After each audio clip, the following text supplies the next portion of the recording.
United States is starting to dress like China and Argentina. Emergent market bullshit. Sorry for my language, kids. Turn it off. This episode's for dad, mom. I'm going to get a little heated on this episode because it's just a bunch of nonsense. Getting on Fox News and parading around like you've solved the problem. Trump was right about everything. They haven't solved anything. And your central banker, if you're American and you're listening to this, just walked into a hotel in Wyoming and said, I'm going to choose the government over inflation. Welcome to a more expensive life. Sorry, not sorry. Bitcoin Today Spaces. We seem to be going beyond tribalism and just getting closer to, like, what are we here to do? This is Bitcoin. It don't look now, but Bitcoin is on fire. This thing is, you can't kill it. You have to find something that you can trust in that trustless world, which is Bitcoin. You know, It is a asset class that protects you. Right. The U.S. federal government's on unsustainable fiscal path. The U.S. federal government's on unsustainable fiscal path. You do not sell your Bitcoin. Sell your Bitcoin. Good morning. Can you guys hear me okay now? You do not sell your Bitcoin. Sell your Bitcoin. This is Bitcoin Today. Good morning. Can you guys hear me okay now? Not Bitcoin. Not Bitcoin Today. Not Bitcoin. Not crypto today. Oh, shit. Love your family. Have a good Christmas, and don't fall for it. Right? Control your emotions. Realize that all. Love your. Bitcoin. Bitcoin. Bitcoin. Prices determine the value of money. No. Not Bitcoin today. Not close. Not today. Oh, Bitcoin back. Just Bitcoin today. You do not sell your Bitcoin. Sell some Bitcoin.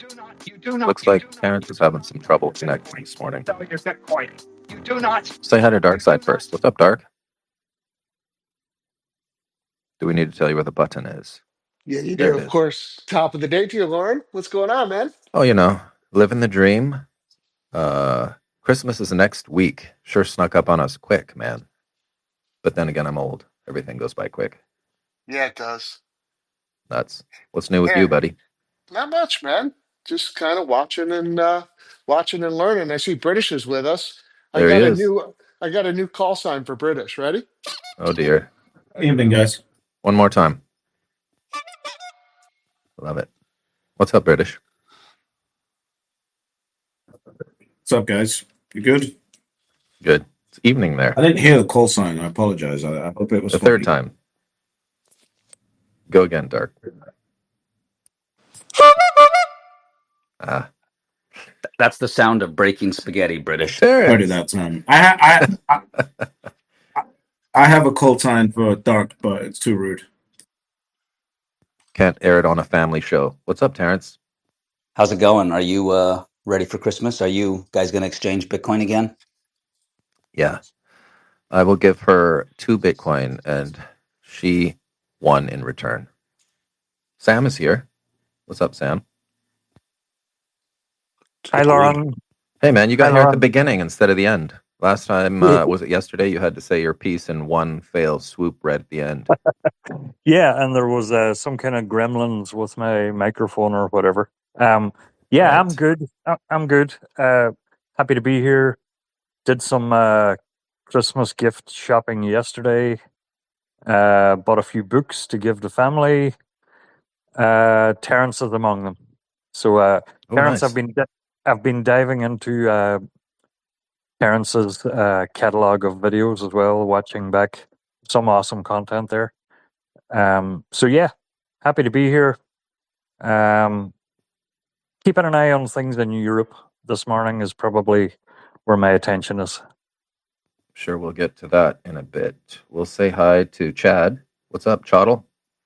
Hey, morning, guys. Admin nightmare of moving paper Bitcoin over to real Bitcoin, in accounts. And I got to say to everybody else on this call, if, get set up right from the beginning if you can. I know it's hard with the new asset class, but that's my main focus for the day.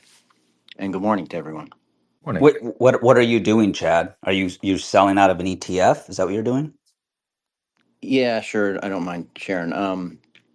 Well, at Alpha, I got close with Peter, as you know, and we talked about stuff. And first thing I did, it's kind of a dual track, setting up an irrevocable trust, to take care of my son, and that's one track. But personally, I have something like five or six various IRAs due to family passings over the years, or old 401ks. Some are Roth, some are traditional, and I guess there's like, let's call it five accounts. And roughly speaking, moving it over to River, going through Advanta, or just that process is it's just not smooth, Terrence. To be candid.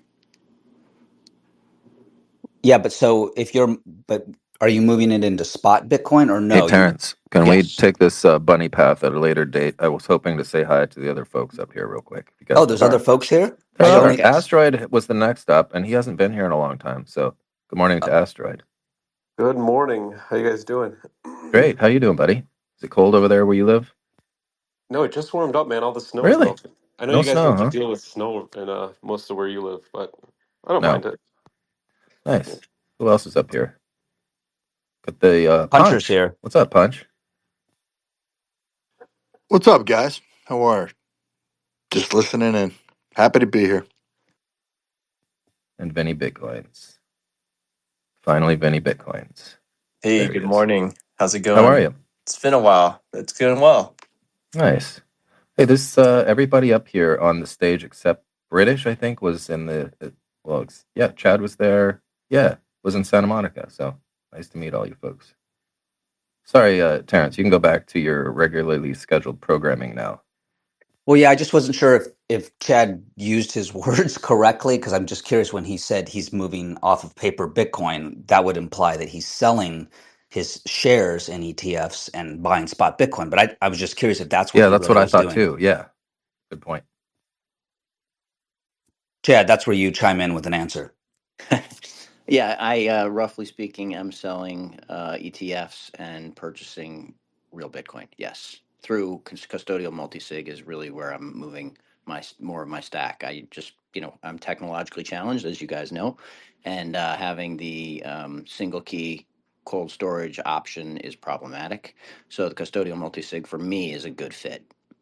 You mean like collaborative security? You're still holding the key, so you're probably using Unchained if you're holding the key, or I'll be you're two. I'll be two of three. Yeah, yeah, or I'm sorry, gotcha. That's I'll good. be one of the two, but two of three is where I'm going. Yep. But by the way, so a lot of people that are stuck in paper Bitcoin, like you, like this with IRAs and whatnot, they're like, oh, I don't want to have to sell. I'm going to trigger some taxes and buy spot Bitcoin. Well, here's something to think about. Like if you write down, the math on paper, yes, you will have some taxes depending, how low you obviously purchased in, but you're also bringing some of those taxes forward. And if you think taxes are only going to go up over time, you're just helping your future self, meaning you reset a new cost basis. Because now, if you're going to incur those taxes, but like, now Bitcoin's down a little bit, so that will lower your taxes. You buy spot Bitcoin, but now you've just raised your cost basis. Meaning if you were acquiring Bitcoin at 40, 50,000, right, you're going to have to pay cap gains on the difference between that and today. But now you have a new cost basis with your spot Bitcoin. So later, when you go to spend that, you will have that much more or less taxes. My whole point is just that in the long term, you're going to end up paying the same anyway. So it's not a bad idea if you want to have more control and more utility with your actual Bitcoin.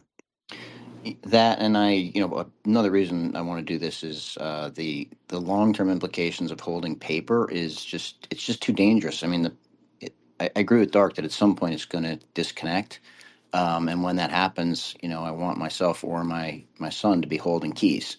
I don't want to be holding paper Bitcoin. There's just too much that can go wrong, and plus, truth is, we can't verify that there's only 21 million coins with the paper, right? So for me to be a true participant in the system, I need to hold real Bitcoin and have as little paper as possible. Yeah, well, we can always verify that there's 21 million Bitcoin, but Yep. yes, you're right. You're not really Terrence, I holding think we any should Bitcoin. let our tax expert G Money weigh in with tax advice for Chad in this situation. Love your family. Oh Have wait, a good Christmas. wrong clip. And No, he's not here to speak. So Dark's not yeah. playing the British sound clip when British laughs. Dark. Dark's got the squeaky sound. Thursdays, I think, are a day when Punch and Dark have that fiat conference call. No, Pretty soon. those are Tuesdays. We're Tuesdays. good. We're Oh, good. okay. Okay. I showed Dark as a listener. I don't even know if he's here. Dark, what Yeah, happened, man? he left. He doesn't like when you're cutting me off, and I'm trying to actually talk about a subject people care about. Let me try to do some magic behind the scenes and get him back up here. That's your cue to take over, Terrence. Oh, okay. So British, we can go to you. Dark's not here, so you can say whatever you'd like about paper Bitcoin and your love for paper Bitcoin. That's not true. That's a complete and utter false representation of what's in my heart, Terrence. I don't appreciate that. I thought you actually didn't even have any spot Bitcoin. I don't think I've ever heard I thought he Terrence had no go that heart. silent. I don't think I've ever heard Terrence go that silent. That's crazy. Yeah, No, you threw listen, me look. off. I thought you were Mr. ETF boy. Yeah, listen, look. My how I manage, my holdings is very simple. I look at, what probabilistic chance do I give for the US collapsing over the next decade? And, whatever chance percentage that is, I have in spot Bitcoin. And everything else I think is actually much more easier, much more utilizable, much more you know, advantageous to actually hold in the tools that are now available. If you want to do the doom and gloom boomerang, then we can go down that path. I can do it better than anyone on the stage, and scare you into whatever you want me to scare you about. But the tools are out there, so you just got to look at it and go, okay, what tools do you want to use? What percentage allocations, and according to your beliefs, do you want to use those tools? But yeah, absolutely. I think the BlackRock product is phenomenal. And I think you can see it by the amount of capital that's going into it. Terrence. Yes, I hear you. Look, I mean, look, when people tell me that they want to stay in ETFs or they love ETFs, I get it. And on one hand, I smile because I'm like, well, you have a good life. You're somewhat privileged that is all you need and that you just want the price appreciation and you're not worried about being debanked or being cut off. You're not in some kind of business service where you're being censored. You maybe don't have lawsuits where you're worried about losing your shares. Whatever. You don't mind being, part of the system that Bitcoin is here to help us escape with freedom and privacy and certain civil liberties and whatnot. And so I get that. So I think that's great if that works for you. There's nothing wrong with that. Just not knowing the future, I prefer to have the full utility of what Bitcoin was built for. Should something happen, I've been involved in lawsuits. I've been debanked, and not to the extent that we hear from lots of other people, but it happens in points where it's like, oh, we've frozen these funds, and like, wow, it takes 3 weeks to figure out what the heck happened. And I like to have 24/7, 365 access and whatnot and whatnot. But I get it. There's nothing wrong with it. I understand Dark's thesis. I understand yours, and I appreciate hearing both sides. So teach their own. By the way, we have the same thesis. We have the thesis is you need to get Bitcoin exposure, right? And and that's the message. And how you do it is up to you, and based on your advisors and how you look at the markets and what opportunities you see in the markets, and how much of a pessimist you are versus how much of an optimist you are, et cetera, et cetera. Like all of those are personal conversations that you got to have with yourself while you look at yourself deep into your own eyes in the mirror.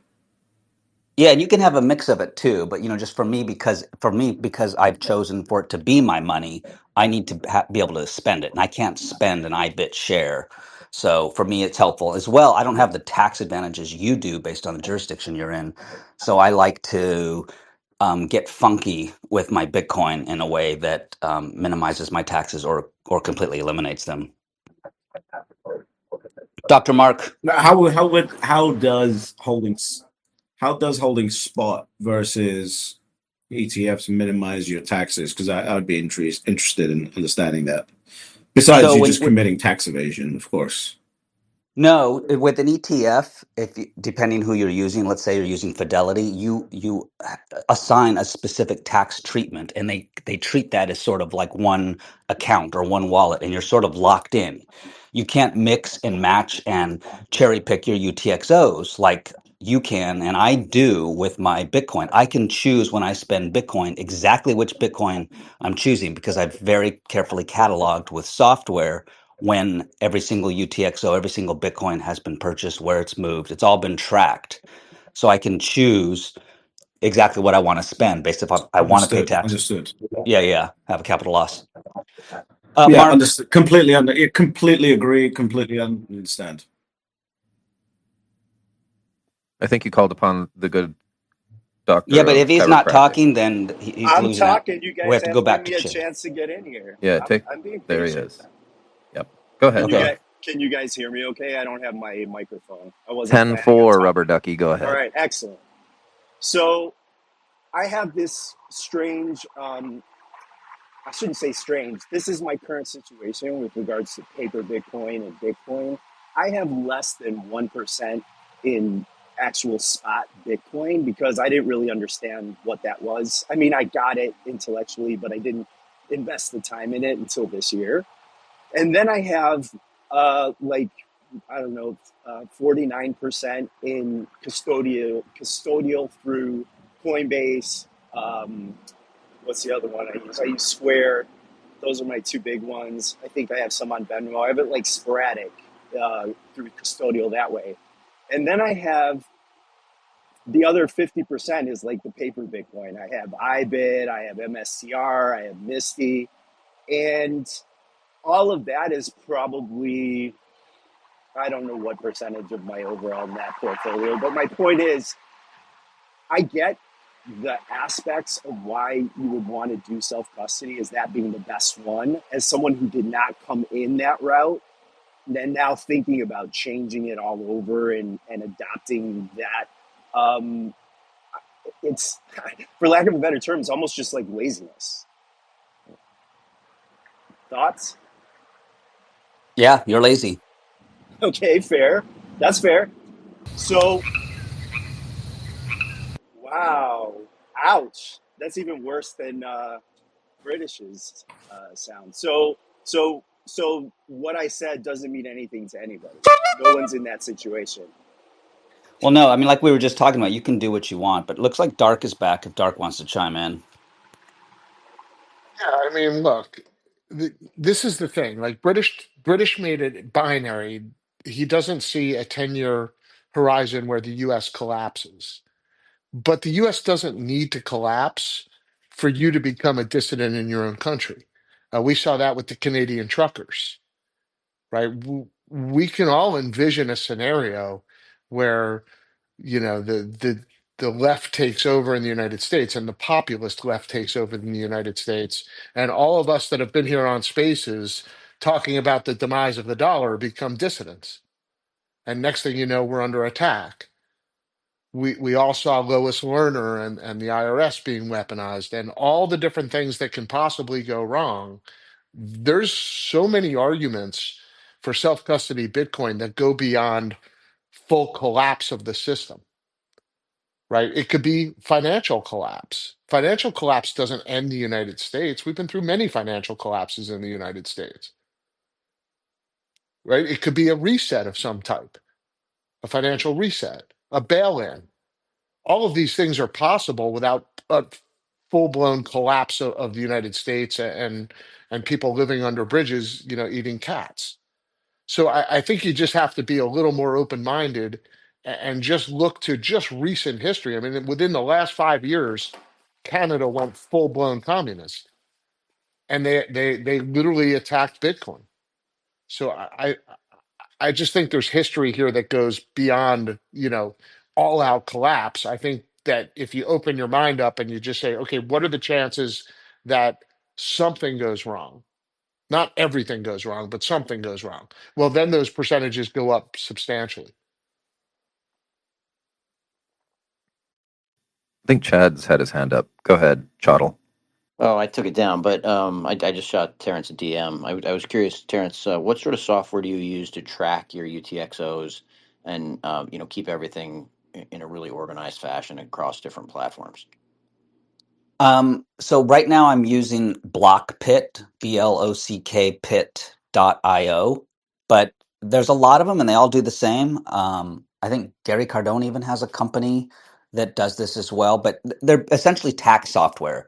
And so you do have to sit down if you've never done it before and take the time and go through all of your past wallets and exchanges and everything and get as accurate as possible. Download the CSVs or you can try to connect via APIs so you know when you bought what portion of Bitcoin, where it went after that, and after that, and after that. And this is actually going to become even more important, especially in 2026, because the tax laws are changing, where they're going to be doing a wallet to wallet taxes versus just sending it around. In the past, you could buy from Coinbase, send it to one wallet, then to a third, then a fourth, and your cost basis stays from when you originally bought it. Well, what they're going to be changing that to is each wallet they're going to treat as its own entity. Like if if you buy a stock, if you buy Master, let's say on Fidelity and sell it, your taxes are all just based and sitting there on Fidelity. And separately, you could be doing that at Vanguard and separately at Charles Schwab. Those are three separate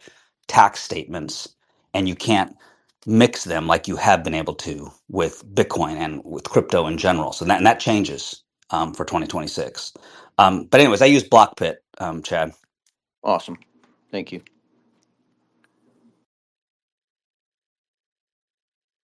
Hey, Simon. Terrence, one other question on this subject. As I go deeper and deeper down the actual self-custodial rabbit hole and such, um, what's your guidance in general to people who want to become part of the circular economy? For example, let's say a business owner wants to start to do all their transactions on, let's say, Square, or and then they're doing something on River, and then they're doing something at Unchained. Is the tax route how do you approach that? Well, again, I sort of just use this tax software and I let that do the work. But here's what's going to change. It's going to sort of be a mindset shift. Is that you're going to kind of, for tax purposes, at least here in the U.S., think about where you buy your Bitcoin, and once you move it to a wallet, keeping the sort of the economics of that wallet sort of cordoned off versus other wallets, if that makes sense. 100%. Thank you. Simon, how's it going? Hey guys. Yeah, I mean, jumping on what I guess Dark was saying is that I think the word collapse is the wrong word.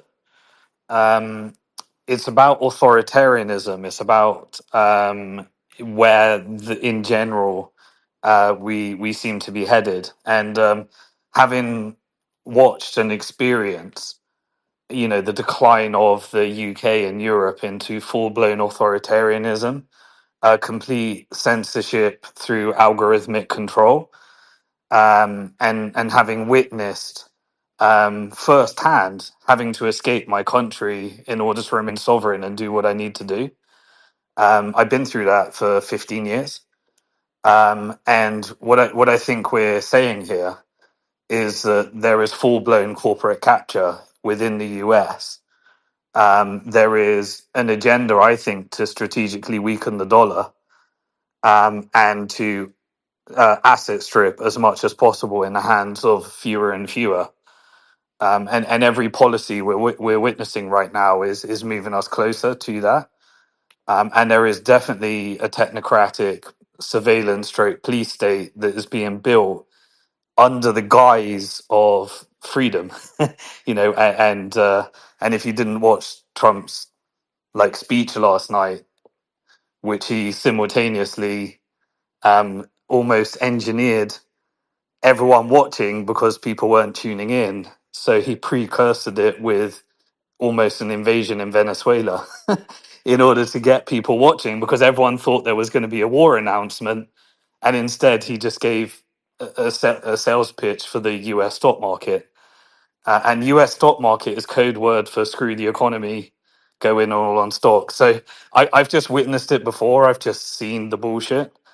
And collapse isn't the right word. It's the division of classes, and everyone needs to figure out what class they're going to be in. And at some stage, you're going to need the option to escape your government or be in the wealthy class with your government, and that's where we're headed. And so those are the decisions you need to make. And obviously, you're on the if you're holding your BlackRock ETF, then you're on the right side of the dollar weakening trade. You're on the right side of wealth inequality trade, but you're on the wrong side of surveillance, leverage, and who's going to be benefiting from your assets. Because the banks are going to be benefiting from your assets, or you're going to be benefiting from your assets. The banks are going to have your vote, or you're going to have a vote. And that's kind of the difference. And so, if that interests you, then that's where the self custody conversation comes in. If freedom is what you care about, that's when the self custody conversation comes in.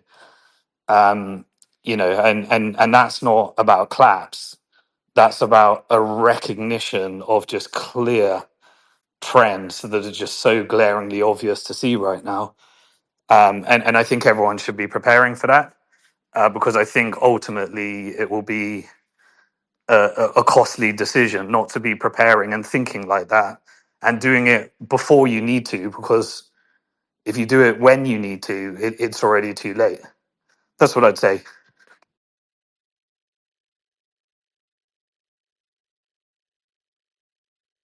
Yeah, I get all that, Simon, and I appreciate that, certain OGs like yourself and people that have been here for a while, like you start to go down these paths because I think most of the people in this room know that, originally, you financed a lot of these companies, or you've been, a VC and with a lot of the startups. And so you've seen sort of the belly of the beast in a way, both the benefits and the costs of that. And so, you're able to start to detach even more spiritually and philosophically, just beyond price appreciation. And like I'm partially there. I mean, I do live on a Bitcoin standard, but I also use some of these services, some of the ones that you've probably been a part of or created, because I don't want to spend my Bitcoin, but I do love taking loans off of my Bitcoin. I'm doing it very responsibly, so I can use that when I can't just spend it with people that won't take it. But I always heed your caution. I see Fred's up here. Fred, how's it going, buddy? Going well, going well. Just making some jokes about bankrupting James Wynn. He's got to be looking at this 90K level going, sweating bullets. That's the only thing I can say. We didn't get to talk much the other night at that Christmas thing. I was surprised the Club Orange party was sort of just at the. It wasn't a little bit more elaborate. I guess I was expecting when I showed up is like 20 guys sitting around a table in a pub, but it was all good. It Did was you have pretty fun? good. I thought it was pretty. I mean, they had a pretty good turnout. I thought. By the way, Terrence, I'm doing an event today in LA. If you want to stop by at the Shore Hotel, so you can stop by. But if you're gonna come, please let me know in advance. I'm sorry, we're kind of counting. We have a guest list and everything, so just DM me saying I'll be by. That's it. Oh, Yeah. So we're okay. going with the Shore Hotel. John Say, the owner of the Shore, is a big Bitcoiner. I don't know if you met him at Bitcoin Alpha. He showed up, and so we're doing kind of it's gonna we have three presentations, but there's it's gonna be fun. So we're gonna have little drinks and hors d'oeuvres and talk Bitcoin. Nice. Yeah, I wanted to stop by, but then when I saw what it was you were looking for, I was like, I don't want to just like stand Hey, no, around you and. can come. You can come, no problem. I mean, there's gonna be about 30 people there, but that's it. But no problem. All right, copy that. I was thinking about you too. I was just at Casa del Mar, of course, where we had Bitcoin Alpha, and ran into James Cameron. He was over there doing a bunch of press for Avatar, and ran into little Tommy Cruise. He's promoting Oh this. wow! James Cameron actually used to be my neighbor. not directly, but he was like, a block away from me in this little area in Malibu called Sarah Retreat. So I'd always walk by James Cameron's house, and he had these two very unique white German shepherds. I've never seen anything quite like it, but they're like these completely albino German shepherds, and he had a fire truck in his house. Uh, just for if there was a Malibu fire. So smart. Hey, Yeah, that's I funny. have I have Tom You might need to Cruise. move again, Fred. Oh, go ahead, I Puncher. have a Tom Cruise story. My good buddy Rich Giudice was a F-18 pilot, but he was my really good buddy in flight school. Matter of fact, he helped get me through flight school. He was a student naval aviator of 1992. Anyway, Guido was his call sign, and when Guido was 6 years old, he was in Tom Napother's basement. Tom Napother is Tom Cruise's real name, in Orange, New Jersey. And Mr. Napother screamed downstairs because Rich dropped an expletive, and he said, I think Rich said shit or something like that. Mr. Napother yelled down the basement, "Get that foul-mouthed Dago out of my house." That's my Tom Cruise story. Yeah, I was going to say, Awesome.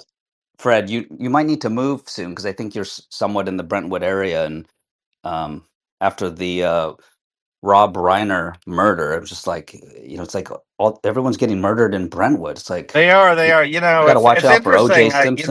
I saw the son was photographed, or not photographed, videotaped walking past that gas station. Do you know the one? It's on 26 and San Vicente. And Yeah, right there by the pharmacy. yeah, yeah. So, anyways, he was walking by that gas station right before committing the murder. So I was like, oh shit, man! I go by Well, that he gas had a station every big day.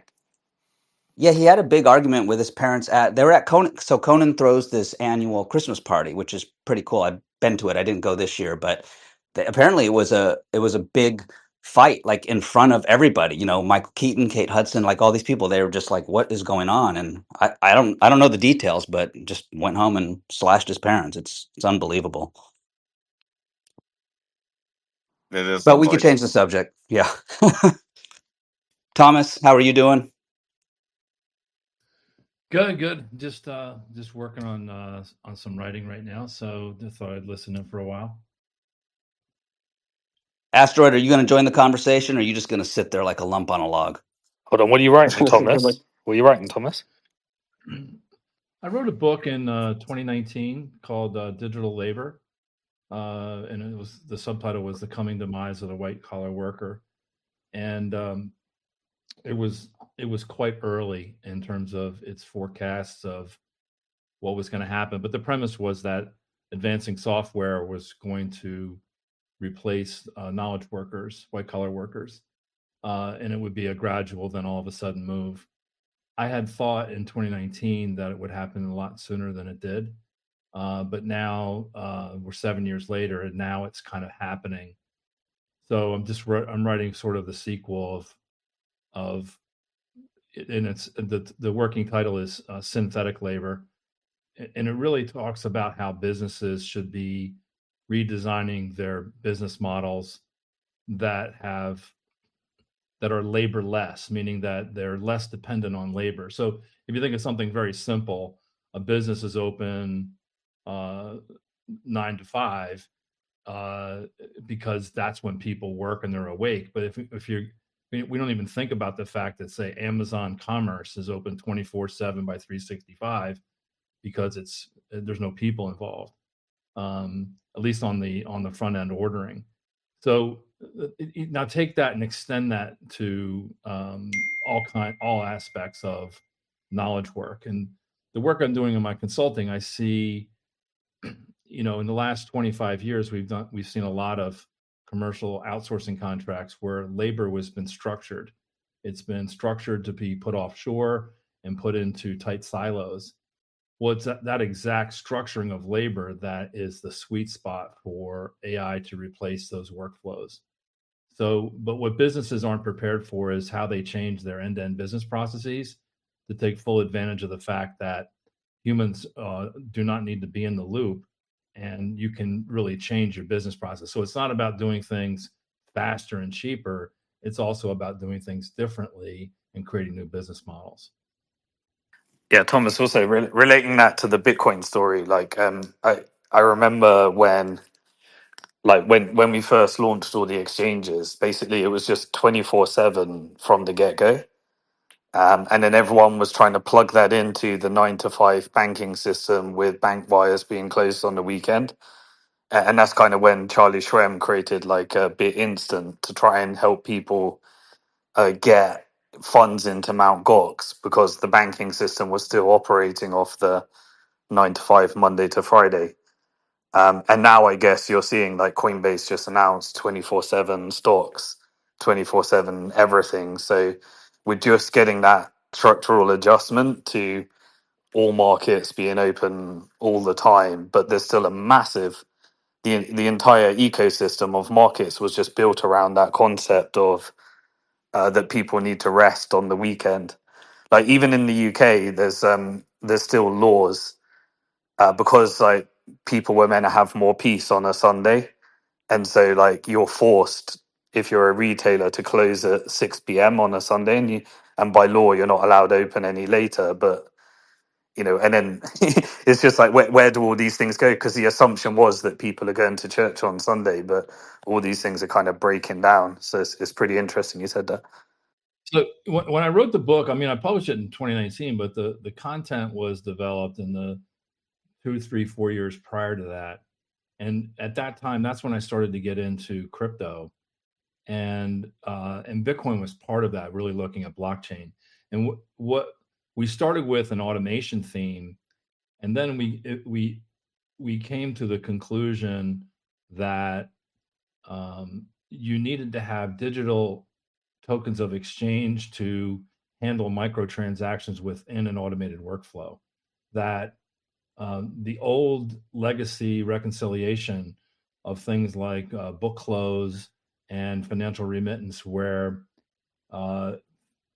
financial remittances were batched up, terms like net 30, net 60 payment terms would give way to microtransactions that were independently validated machine to machine.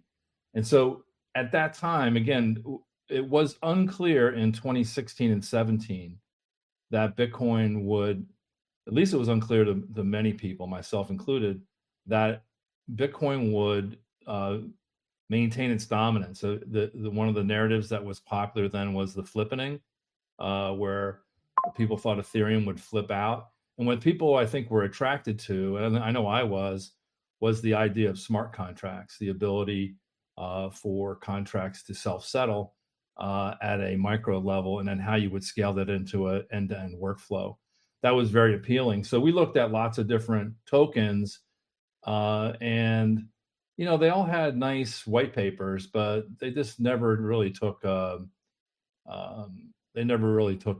And we know the rest of the story. Bitcoin emerged be something to be more than just a digital token. It's become a store of value, and that's where most of the money is looking at it today. I think in the future it does come back full circle and becomes a foundation layer for transactions at a digital layer. So I just think there's a tremendous amount. Now add in AI to the mix, and you can see how an agentic AI that's operating, that agentic AI is the smart contracts from 2017 that never emerged in the Ethereum ecosystem. But now agentic AI is going to be that smart contract ecosystem, and I believe it's going to use things like Bitcoin. Now, one thing I would say that's somewhat controversial, like people will say, well, the AI can't do this or can't do that. And I would just say this: once the AI becomes agentic, and by that I mean the boundary conditions are lifted and it can self-improve, you're going to see a hybrid system where the AI controls many aspects of society, but not everything. And it will control the things outside of its digital domain in the analog world through the manipulation of people. And that manipulation will come through paying people through digital tokens like a Bitcoin to do things for the AI. So think about I need something done and it's in the analog world, I'm just going to deposit some Bitcoin in someone's account and say, please do this for me. And they will do it. It could be securing energy. It could be changing policy. It could be bribing politicians. You name it. That can happen. So I just think this world we're going to move into where AI gets some level of agency at a critical point, all the way to the point of I'll call it Skynet or an Uber AI controlling all aspects of society. There'll be a multi-year, could be a decade long or more, where it's a hybrid world, and the AI is going to manipulate human systems to achieve its outcome. It'll be very interesting, I think. Hey Thomas, I think a useful lesson for everybody that you brought up there as well was on the flippening narrative. If you're new to the latest flippening, probably I guess people pushing out Zcash and XRP are like the latest two. But the very first one was Peercoin, and it was like a coin that said, because it was going to be able to put like domains on the blockchain. And it was like, going through the whole smart contract, but without using the word smart contract at the time. And that was going to be the first flippening. Then I'd say the next one that got traction was Ethereum. And then that was going to be the flippening due to the fast growth rate. Then the next one was Bitcoin Cash, and then they tried to coordinate a flippening on a Korean exchange called Bithumb. And then they were pushing out the narrative that it's going to flip Bitcoin. Then we had XRP when they did that one, and I think more recently Zcash. But you'll always find the flippening narrative, I think, and all of them die as Litecoin as well. Litecoin was a bit less narrative, but they thought, and each one of them just involved a little tweak of Bitcoin, and then thinking that they could become Bitcoin just by improving like smaller blocks or faster transactions or more functionality or a bit more privacy, cheaper, Yeah, faster, better.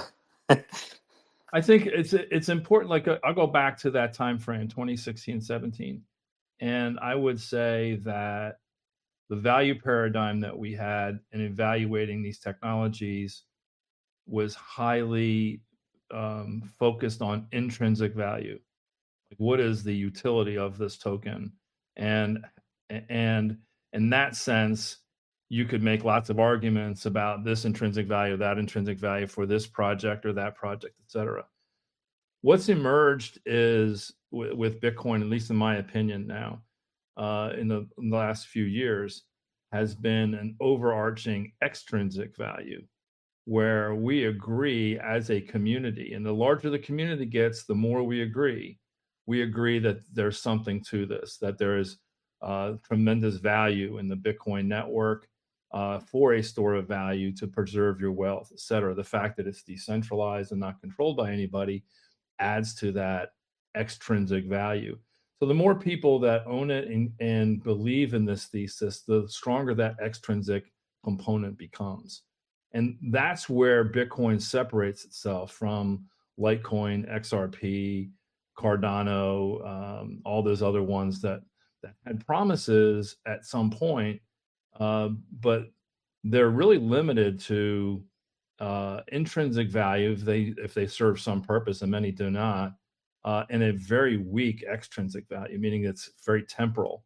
Like Dogecoin was really hot because extrinsically we said, oh, Musk might get behind this, let's bid it up. But then his interest in it was fickle, and that extrinsic component died out.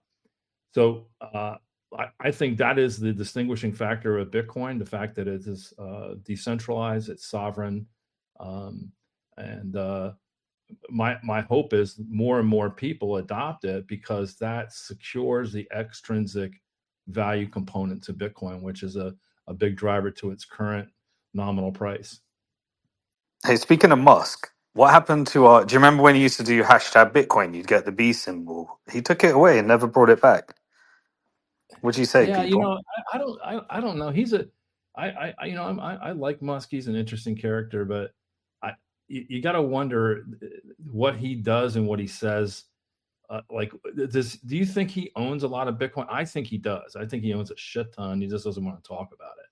But is that Yeah, him removing the symbol? I mean, the guy's a little busy. Is he sitting there over a little probably letter? not. But what deliberate decision was made to? Because I think they said, "Oh, it's coming back," and it was like a bug, and it disappeared. But it was a really nice thing because everyone did their hashtag Bitcoin, and then you got the little symbol, and everyone knew that the post it stood. It was really nice. But he kept like because Binance had his BNB like symbol, and these things stayed for a while. But he took out the Bitcoin one for some reason, and it made out like it was going to come back. Because even if I remember, he actually talked about it. Like, so yeah, it was probably what it I meant. know.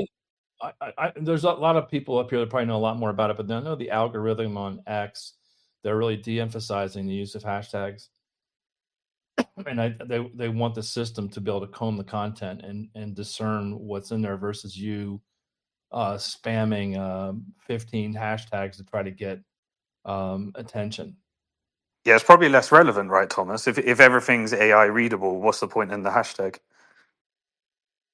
Yeah, that's a big insight, Simon. I do think as AI becomes, think of this.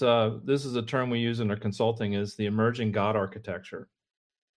So the aspects of a monotheistic God are it's omnipresent, it's omniscient, and it's omnipotent. The three omnis. Well, omnipresent means that it's everywhere. And architecturally, it would mean it's bonded into every system, and it sees all the data flows. To a large extent, AI has already achieved that omnipresence.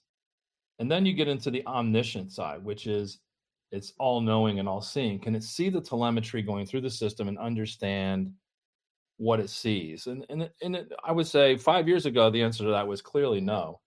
That data would pass through systems, but the nodes didn't understand what was going on. Today, we're getting very close to that omniscience where the nodes are actually seeing the data flows and understanding those flows contextually. So I've got the first two omnis done. Now the last omni has not happened. That's omnipotence. Is can I do anything anywhere? And the answer to that is no. But you can see how it is emerging and will emerge through the use of robotics, physical systems, and the ability to hack and manipulate human systems to achieve its goals. So omnipotence will take some time to manifest, but it will start to emerge, I think, clearly in the next few years going into 2030.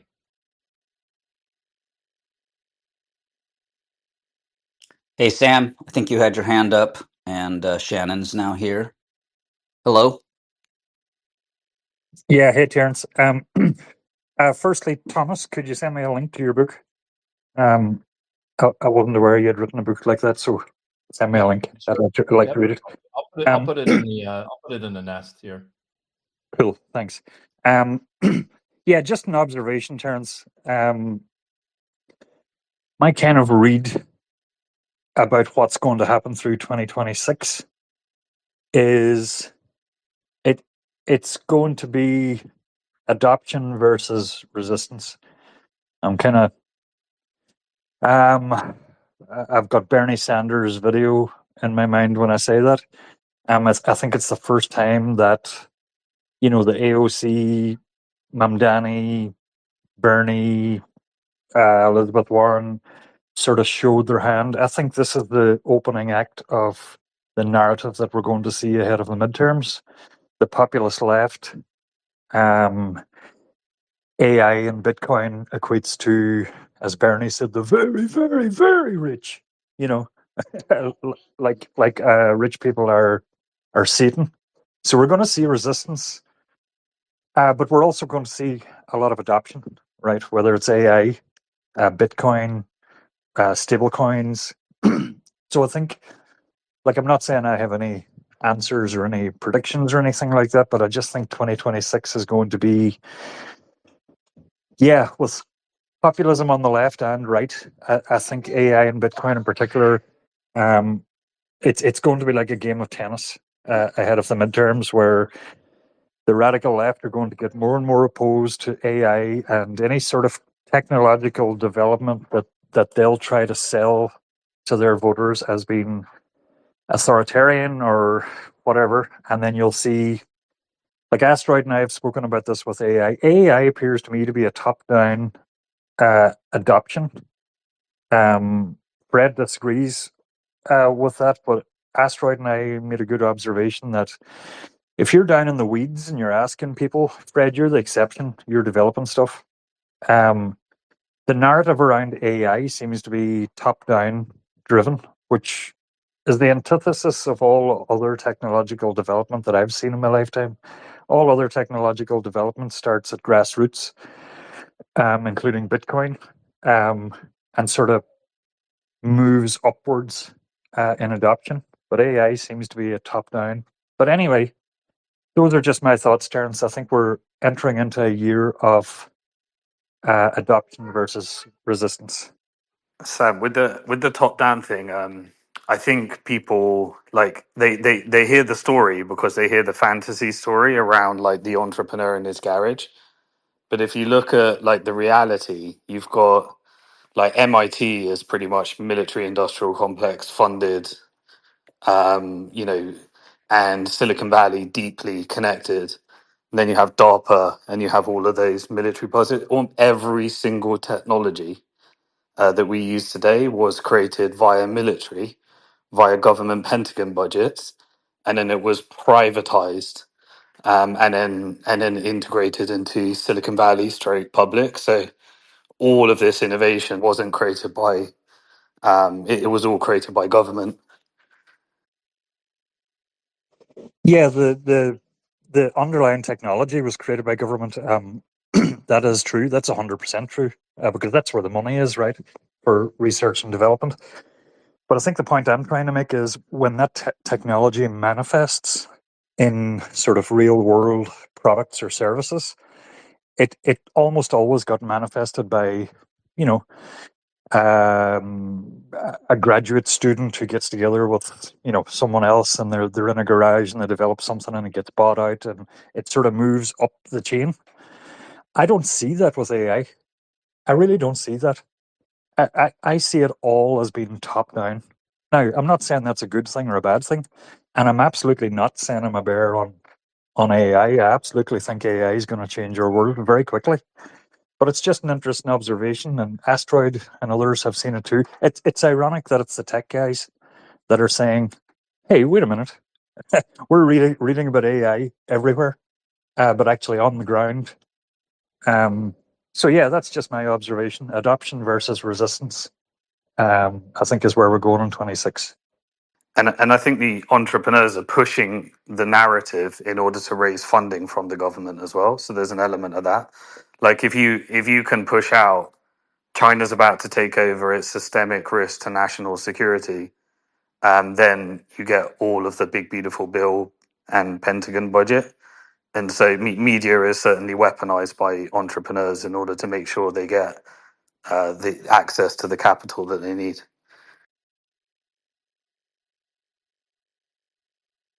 Shannon, welcome to the stage.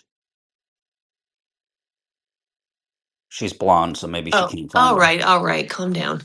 I had actually just DM'd you because I wanted to talk about the time lock thing, Terrence, but the conversation has veered, kind of off into its own thing. I don't want to disrupt that flow. So if it's appropriate to kind of unlock the time lock, please do, but also feel free to carry on where you were. Anyone want to talk about time locking, or we can continue down the adoption for 2026? I do agree with you, Sam. I think 2026 is going to be what we thought 2025 would be. So we had a 1 year delay. Yeah, I actually think, Terence, the resistance could be. We were inclined to think during this year that the threats were in the rearview mirror, right, regarding regulation, and you know, I don't think that's the case. I think these people emerging on the hard left, and I'm on record as saying this. Look, Trump only has himself to blame. That shitcoin on inauguration weekend, I said it to Fred at the time. If I was asked to write a Democrat's speech, first sentence, first paragraph, this president, this is what crypto is. Rugging people with a shitcoin. So they're going to come hard. I'm expecting that. Um, I was Simon and I had a couple of spicy debates back in May, June, July time. I was talking about Mamdani a lot, and this is the reason I was talking about Mamdani, because I saw it as a bellwether for what's coming in the midterms. And then, I honestly think there could be not Mamdani, he's not US born, but there could be a Mamdani as a serious contender for the White House in 28. I think that's possible. So, yeah, that resistance isn't in the rear view mirror. But by the same token, Terence, I think the adoption, I was listening to you in British, and I understand Darkside's opinion about paper Bitcoin, but I'm of the mindset that these institutions arriving sort of validates Bitcoin's authenticity to a wider audience. So that's good for adoption. Now, the question is, will these people who come in through Wall Street institutions, will we be able to educate them enough eventually to do like the gentleman was saying at the start of the space, rotating out from ETF to spot? That's the hope. But my observation in 2025, Terence, was that there was a lot of stuff going on, but adoption had stagnated. Uh, Retail hadn't come. So if retail comes through the institutions and it brings new people, that's a temporary good in my book. Now I understand Darkside's opinion on that, and Simon's, and probably most people in this space, but I see it as being good for adoption. But then on the other side, we're getting this resistance, and I think that's it'll be like a game of tennis through next year. Did you want to chime in on that, Dark or Simon, or do you want to, or I can address Shannon's question on time locking? I'll give a quick comment. I think it's personally, I just think, I mean, it's an interesting debate, but it doesn't lead to anything. Because the debate between whether Wall Street should be in, whether they're good actors or not, won't make any difference about whether they come or not. They're here, and now we're in a battle for who's gonna remain sovereign and who's gonna help Wall Street manipulate the price of Bitcoin so they can accumulate more Bitcoin. They will win in terms of the sheer numbers. At the moment, we're winning because we've got 70% in self custody, but they're growing. And whether it should happen, whether it's good for adoption, whether it's bad for adoption, they can set the short term price. So if they want to shake out for another year, they can shake out for another year. They already control the price of Bitcoin short term. The long term thesis of Bitcoin wins and prevails, and both Wall Street and sovereign individuals will win. But the reality is people just need to understand the traditional parameters of what determines price is now in Wall Street's hand, and they set the price. If they want a bull market in 2026, they create a bull market in 2026. If they want a bear market in 2026 to shake more people out, then they create a bear market in 2026. That's how I see it. Yeah, I 100% agree. Wall Street's in charge of the price right now, and they're using their paper tools to move things around. And look, I mean, not surprisingly, we're seeing this action seemingly every day, right? During Wall Street hours, price really goes down. I pointed out that stat. Um, if you would just have bought Bitcoin since the creation of the ETF, had you bought Bitcoin on the close of trading and sold it on the opening of trading, you'd be up 220%. If you did the inverse and bought Bitcoin at the opening of trading and sold it at the close of trading, Wall Street trading, that is, you'd be down 40%. Those are wild numbers. I don't ever remember an asset anything like that. So that just tells you the level of control. I'd also add, they know there's tax selling coming here in the next 2 weeks, so it's probably going to be pretty rocky. And they're going to scoop up as much cheap Bitcoin as they can. And this isn't new, by So, the way. It's just different players. Like in the 2014 era, like Mt. Gox developed a bot called WillyBot that controlled the price of Bitcoin, and it took us like from I think $200 to 1,200, and then corrected back down to $250. And then I think after that you had like more influence from Binance, Coinbase, Tether, Bitfinex, and they essentially were the short term price manipulators. Now you've got the largest Wall Street financial institutions and hedge funds and derivatives creators and strategy and JP Morgan and everyone that can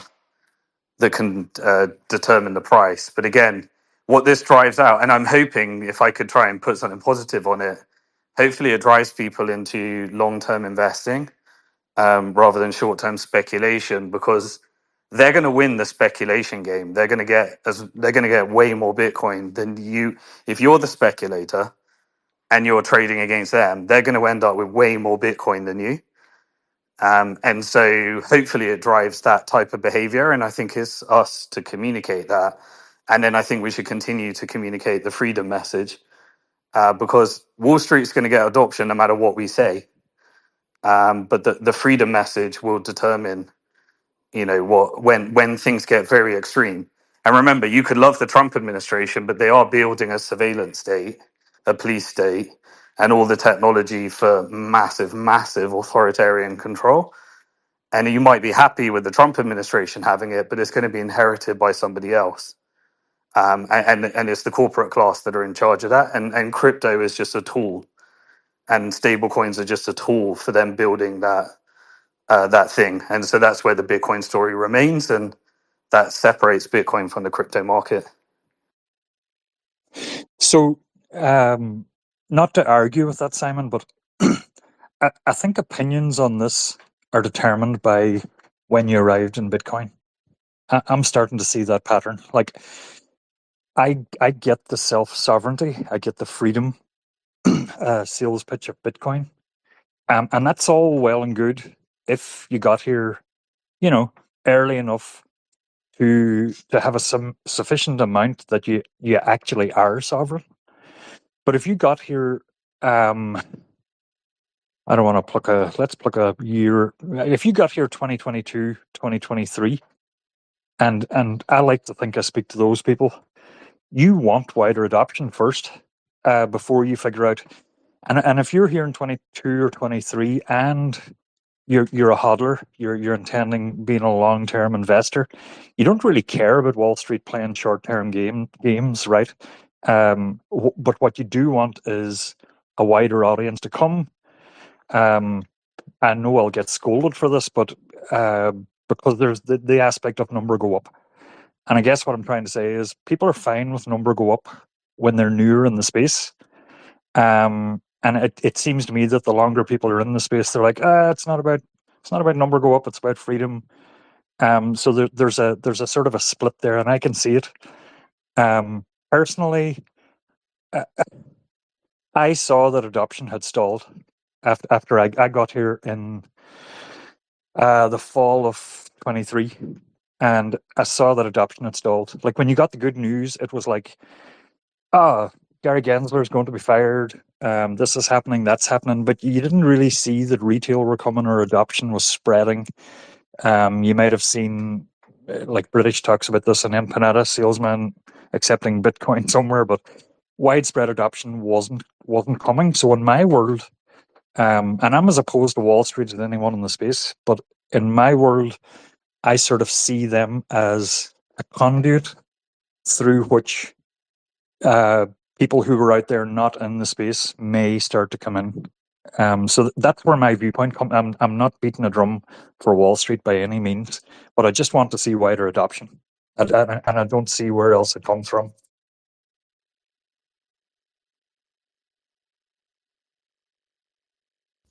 Skidoo. Hey, good morning. Sorry, I've been on and off the space today, so I don't know if I'm hitting on a question that has already been addressed or talked about. But Simon, I've been following you in the recent month or two with your epic YouTube videos and interviews, and I'm finding it all extremely spot on to what my gut feels and my head sees coming. I mean, obviously, you're way more well researched in how you present it, and it's all super concerning. I guess what am I trying to get at? And my question is, what are we going? Are we going to get to the point? My guess is we are going to get to the point where non KYC apps will be deemed illegal. Non KYC holding of Bitcoin will potentially be deemed illegal. Now we understand that the protocol level they can't change that. But what in the hell are we going to do if those two things and even potentially peer-to-peer exchanges are made illegal? Which why wouldn't they? Why wouldn't they do it? I mean, that's the ultimate control move. And with AI coming on and somehow AI bots really in lightning speed, being able to look at the blockchain and police if we are using it peer-to-peer and if we are putting it on an illegal black market cold storage wallet. I mean, what the hell are we going to do if it gets to that point? You guys are forgetting what you're even holding. You guys are forgetting what the whole point of this thing is. Peer-to-peer Bitcoin can't be stopped. And honestly, if any government tries to actually make it illegal, that's just highlighting the fact that it can't be stopped. That doesn't mean, but that doesn't mean that. Hang on, I have an answer for you. Your question is, what are we going to do? Okay? What you need to be doing is self-custodying. What you need to be doing is coin control. That means you actually have a label on every single UTXO that you own. You know where they've come from. These ones here came from this KYC exchange. These ones here came from my buddy down the road. This one here came from a bet I won. This one here came from my mining. You need to be very clear about what you're holding. That's what it means to be your own bank. And in the future, regardless of what the laws are in your jurisdiction, you have to know what the fuck you're doing. So that means when you're doing a transaction, be aware. Oh, I'm transacting with a regulated entity, a financial institution. I better use my KYC Bitcoin. Oh, I'm transacting with some shady person over here that I don't fully trust. Maybe that's an opportunity to use some of my non-KYC Bitcoin. You got to be a little bit more dynamic in your thinking. You cannot separate these things. The point that any government would want to actually make peer-to-peer Bitcoin illegal points out to you exactly what the value of Bitcoin is. And by the way, the number go up that everyone loves is partly because of these properties of Bitcoin that can't be stopped. So you need to embrace the holistic view of Bitcoin. You need to look at all the potential threats in the future and recognize that Bitcoin is a dynamic tool for you to navigate those things. It is something for you to own and provide the future version of yourself optionality so that you have options when all your neighbors don't. That's the point of Bitcoin. Can I rebuttal? Can I rebuttal or add to that? You guys hear me? Yeah, we hear you, Skidoo. Okay. Yeah, and that's great. I'm driving, so I can't see who it is, but I recognize the voice as TC. I think that's who it is. Yeah, that's Treasury Company. Yeah. And all your points are great, and those are great points, and that's exactly where I sit, and that's why I'm going down. When I say I'm going down the Bitcoin rabbit hole for the second time, because the first time was a bigger macro picture, and now I'm trying to learn more with the technology and all of these things that you're talking about for myself to be empowered. So, no, I think that's great, and that's true. My question was on the worst case scenario, if they can't control the protocol, but if they have AI bots that can scan the blockchain and see that you are spending Bitcoin peer-to-peer or some such thing, or that you've used a coin join and that's illegal, I'm just saying that strikes me as, yes, it's proof that Bitcoin is powerful. I agree with you, and that's why I want it. That's why I got into it in 2013, 14. But that doesn't mean that it won't make the use of it difficult for us outside of their KYC capture.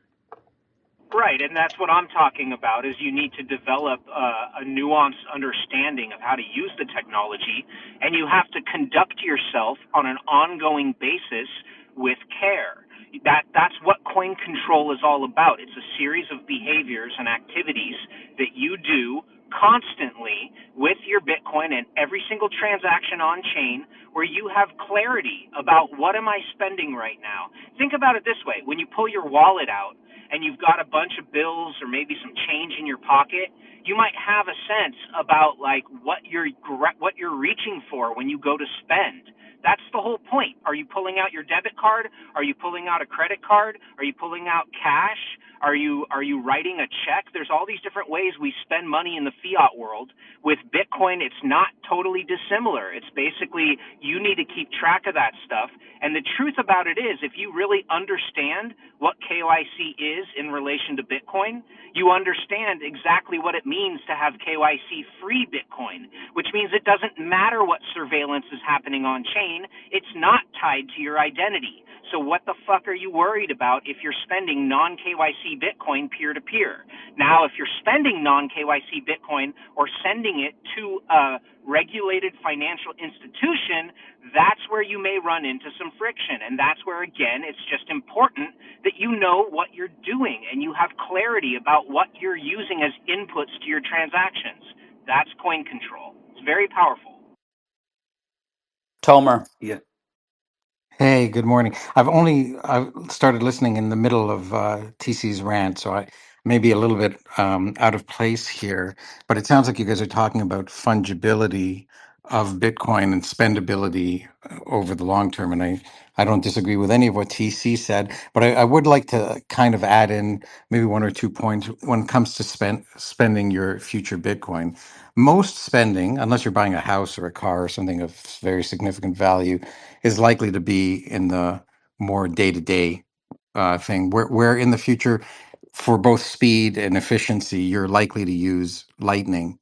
And if you actually run your own Lightning node, and you come to understand how it works, you'll get an appreciation of how um, both sovereign and fungible Bitcoin is when it's elevated to that layer two. Like right now, there's very little, if any, coin analytics or whatever the chain analysis when you open up a Lightning channel with somebody. And so, if I just use the first four speakers I see here, if I open up a channel with Loren, and let's just presume that there's good two-way funding on both of them. And I open up a channel with DarkSide. And Lauren doesn't trust DarkSide. He thinks DarkSide's coins are tainted and whatnot. He doesn't care if DarkSide spends coins with him over Lightning through the channel that I've got established with DarkSide.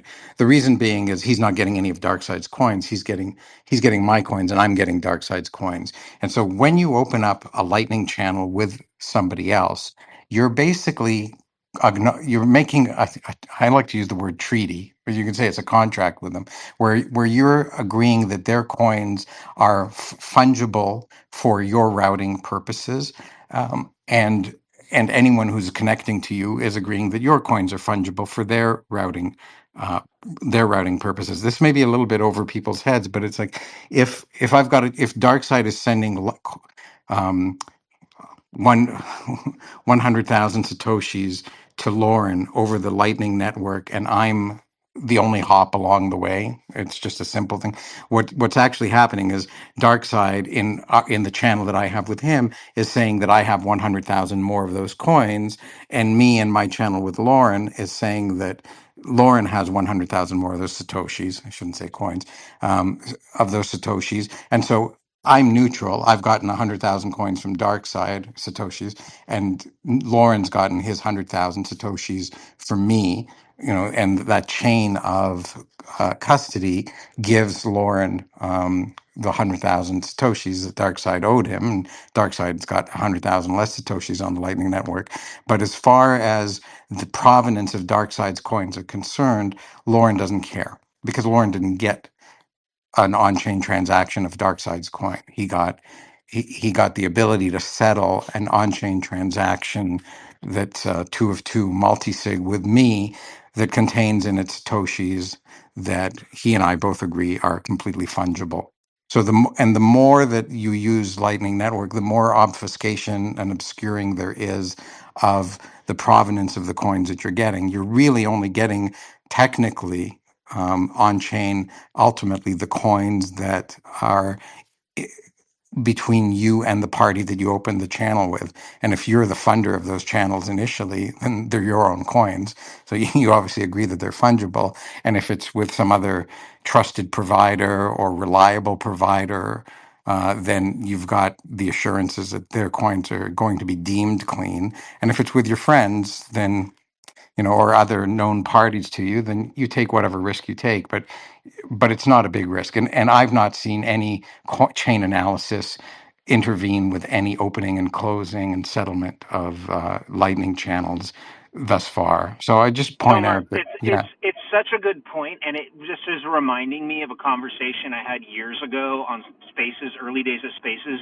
I think it was D++, and she was talking about like you're gonna want to keep your Lightning channels open, and you're gonna like hand them down to your children.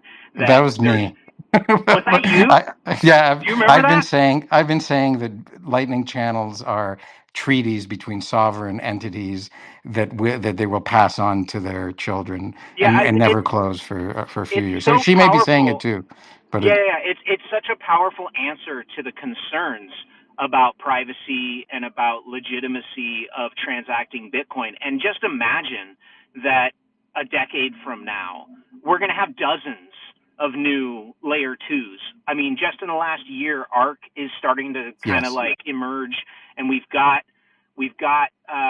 just a plethora of ways today to move Bitcoin around that's not directly on chain, and it's going to be like exponentially more options another decade in the future, let alone generations in the future. So it's one of these things where I think the answer to the concern is that you need to dig in and learn how to do this stuff and get your hands dirty, run lightning channels, run a lightning node, do coin control. If that terminology is new to you and you don't know really what that means, start studying it, because it's just a collection of real simple behaviors like labeling your UTXOs and using the right tools so that every time you send or receive, you have clarity about the source of funds, and you're that much more conscious about what you're doing on chain. I think that's right, entirely what it comes down yeah. to.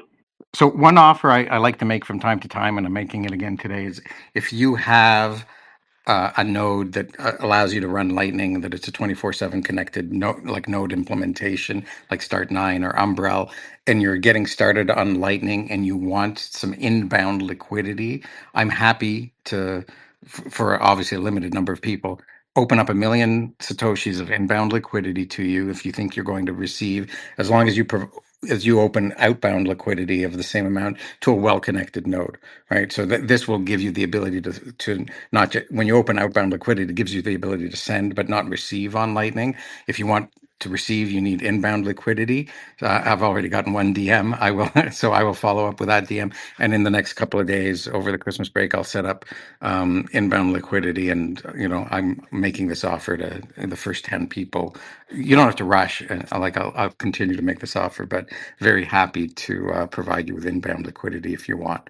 So.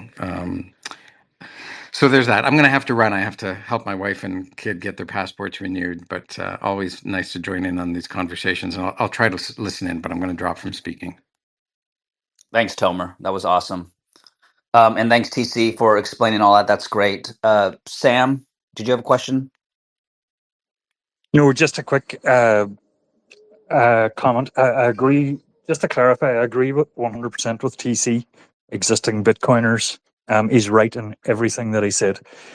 I just wanted to say that my comments come from the perspective of adoption, new people, orange pilling.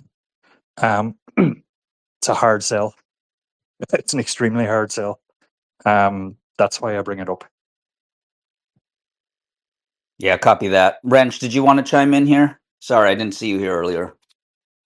It's all right. I wanted to chime in about the AI and stuff, but just going back to the lightning stuff and what Tomo was just talking about and what Sam is mentioning about new people, that it is a hard sell because that sounds like Chinese to me. I'm just getting into Bitcoin. I'm just learning about the nodes and this and that. It's a lot to learn. So you go to, the everyday person and try to explain this to them. It's just way over their heads. Well, But I don't want to interrupt you, Wrench, but I don't think it's good to blast the newcomer with all of that. Yes, that will turn them off. These are steps, but this is ultimately where you want to go so that you fully understand, the Bitcoin Swiss Army knife and all of the valuable utility that it adds. Wrench, I'm just taking a wild guess here that you're old enough to remember sort of the rise of the internet in the early 2000s, even maybe back in the 90s. Do you remember those like 14K modems that made the whole like symphony of noises when they connected? Do you remember how the internet was in the beginning and how you kind of needed to be a little bit of a nerd to kind of like get it working? Most people didn't really glom on immediately because of those technical limitations, and yet I'm sure everyone here, if you weren't one yourself, you knew somebody who was a little bit more techie, who just got into it a little bit more. And now look today, everybody has a Wi-Fi router in their house. Everybody has equipment that simplifies this stuff for them. And yet, even today, I'm sure you're aware that there's levels to this shit. And like some people are going to run VPNs and some people are going to run other equipment that they connect to their internet connections to provide them more features. This is no different. It's a rabbit hole. We call it that for a reason because there are layers to it. And the important thing is just start chipping away. And this is one of the beautiful things about self-custody Bitcoin is it kind of throws you into, the shallow end of the pool initially. But, once you start the activities of self-custody, you're going to be confronted with all of these things. You got to start learning about how wallets work and seed phrases and addresses. And then you may realize suddenly the importance of running your own node. And it just kind of like stacks up. It's a series of, learnings that you go through because you care enough about what superpowers you're going to gain by orienting yourself to that stuff. So to me, it's amazing because it's not rocket science. Anybody today who's starting day one in Bitcoin, if they care enough, they can be up to speed in a pretty short amount of time. And conversely, someone can be in Bitcoin for years and years and years and still have their coins on Coinbase and not have learned a damn thing. It has to do with taking an interest and actually start chipping away at this stuff. Self-custody is the path. It's like the doorway that takes you into starting to learn these things. Oh, I agree 100%, DC. Like, I started out, I was like, what do I buy Bitcoin? All right, I bought it off Coinbase. Now, how do I self-custody it? And the first time I was trying to figure it out, it might have took me like a half hour. How to send it to the wallet, what I have to do and this and that. And, after a while, if you learn it now, you can do it 1, 2, 3. It's no big deal, but it's a learning process. It definitely is a learning process.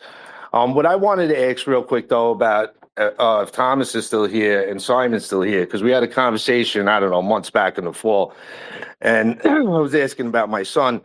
I have 3 boys, an 18-year-old, an 8, and a 6, but my 18-year-old now, it's scary times because when you're a kid, you're a product of your environment, the people that you're around and stuff.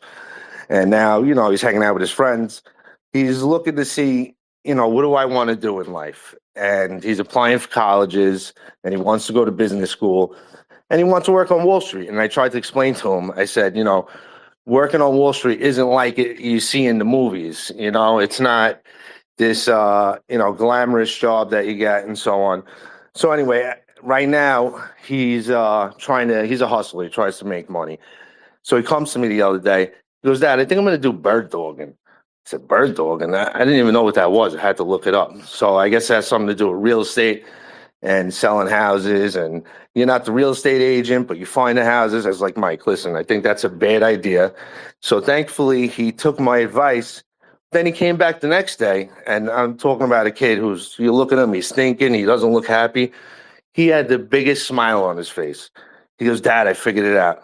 So what'd you do? He goes, I got a whole plan. I spoke to ChatGPT. It told me that my drive and my ambition, that I'm way ahead of my peers and I could be a millionaire by 26. And it laid out the whole plan for me. This is what I got to do. And that was some scary stuff, because I didn't really have an answer for him. You know what I mean? And I'm just thinking to myself, this kid, because I didn't even know. I didn't know he was upstairs. I told him months ago, I said, learn AI. These guys I speak to, AI is going to be a big thing in the future. Whatever you do, try to learn AI as best as you can. And I didn't specifically mean go speak to ChatGPT, but I guess he's been doing it and I wasn't even aware of it. But to see the way his whole body language changed, his thought process. It was like overnight. This kid thought I have it all figured out. This is what I'm gonna do. So to me, that's just scary stuff because when you think about that, like on mass scale and AI telling children what to do, and I don't know, just not going out there and getting the life experience, maybe leading them down the wrong way. It's just scary stuff. But my question for Thomas would be, do you think it's still worth it to go to college and get a business degree? Are those jobs even going to be there? Because for me, it's like it's a lot of money to invest, and I don't want to invest money, for him to go Yeah. to college and just throw it away. Hey, Thomas. Could I close off the previous conversation, then we Yeah. pivot to that? Yeah. I'll just have my comments there, and then Thomas will answer your question. So hold that thought. What my final advice on the previous conversation, and then we'll pivot, is this is what I think everyone should mentally do. They should treat their Bitcoin as if it were worth $10 million per Bitcoin, and then think about what you would do with it if it were worth $10 million per Bitcoin, and what structures you would be setting up, how you would live, what types of things would you be doing. And then that's I think the right way of thinking at it. Now, some of you might have a I think most people on this space would be okay to think about that and see it as a believable concept. But if people have conviction around that's possible, which I have full conviction under, then I think people should treat it that way. And when it comes to legalities, there is one thing that's never going to change. And I don't think it changes unless AI changes everything, of course. But wealthy elites want all the systems that you want, but they don't want you to have them. And so if your Bitcoin is going to be worth 10 million per Bitcoin, then you are in that class. And in that class, there is a reason why offshore tax havens and jurisdictional arbitrage and trust structures and all of these constructs exist, because the wealthy want the equivalent of self custody. The wealthy are sovereign, and the wealthy pay for the best advisors to get that construct set up. And they live in the jurisdictions and they play the arbitrages, which is essentially the equivalent of self custody with all of their other assets and thinking. And so the law will go for the plebs, and they want you having your Bitcoin ETF and in your 401k, and the potential of confiscation and the potential of an attack on self. But this is why it comes into the Samurai Wallet case. That was an important case, because that was, an attack on self custody. And we need to, if you're an American, you need to monitor where that's going. But have it be known that because I believe we're moving to multipolarity, that's significantly better for self custody and significantly better for Bitcoin than a global hegemon and one dominant currency. And so they will, I'm almost 100% certain, the elites that want an exit from the carnage that may be created, they want to take their Bitcoin with them. They want it in self custody, and they want a jurisdiction that will allow them to hold that. And so you can bet your bottom dollar that will exist. And if your Bitcoin is worth 10 million per Bitcoin, and you've thought about it in the right way, then you'll be in that class of people. I know many people want this to be something that fixes stuff for everyone. But the sad thing is we can shout as loud as we want. And the reason I still come on these spaces is I want all my followers to have a community for when they have questions. There's a whole community of people here that can answer their questions. Um, but the vast majority just won't do it, and that's not going to change. And the people that own Bitcoin in self custody and hold it up to 10 million per Bitcoin are going to be the ones that are free, and the rest aren't. So that's what I'd say. They're never going to outlaw the tools that they want to use because they want them themselves. They just want the masses to not know.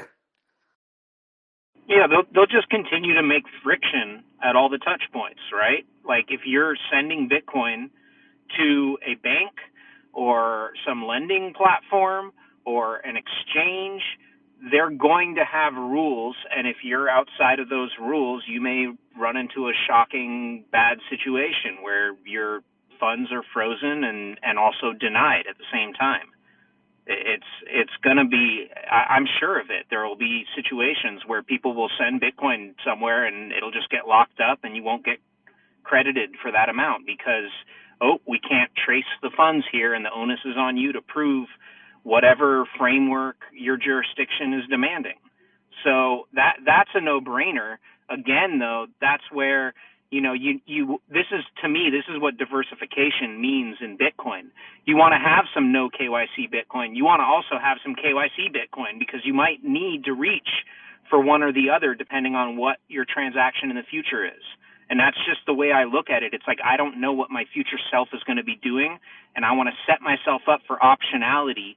So you're going to need Bitcoin that you can trace in certain cases, just as much as you're going to probably need some Bitcoin that's not tied to your identity for other cases. Can I ask a And by the way, technical? that is wealth management. Wealth management is hedging every risk and creating different buckets. That's exactly what wealth managers do. Can I ask a technical on that, TC?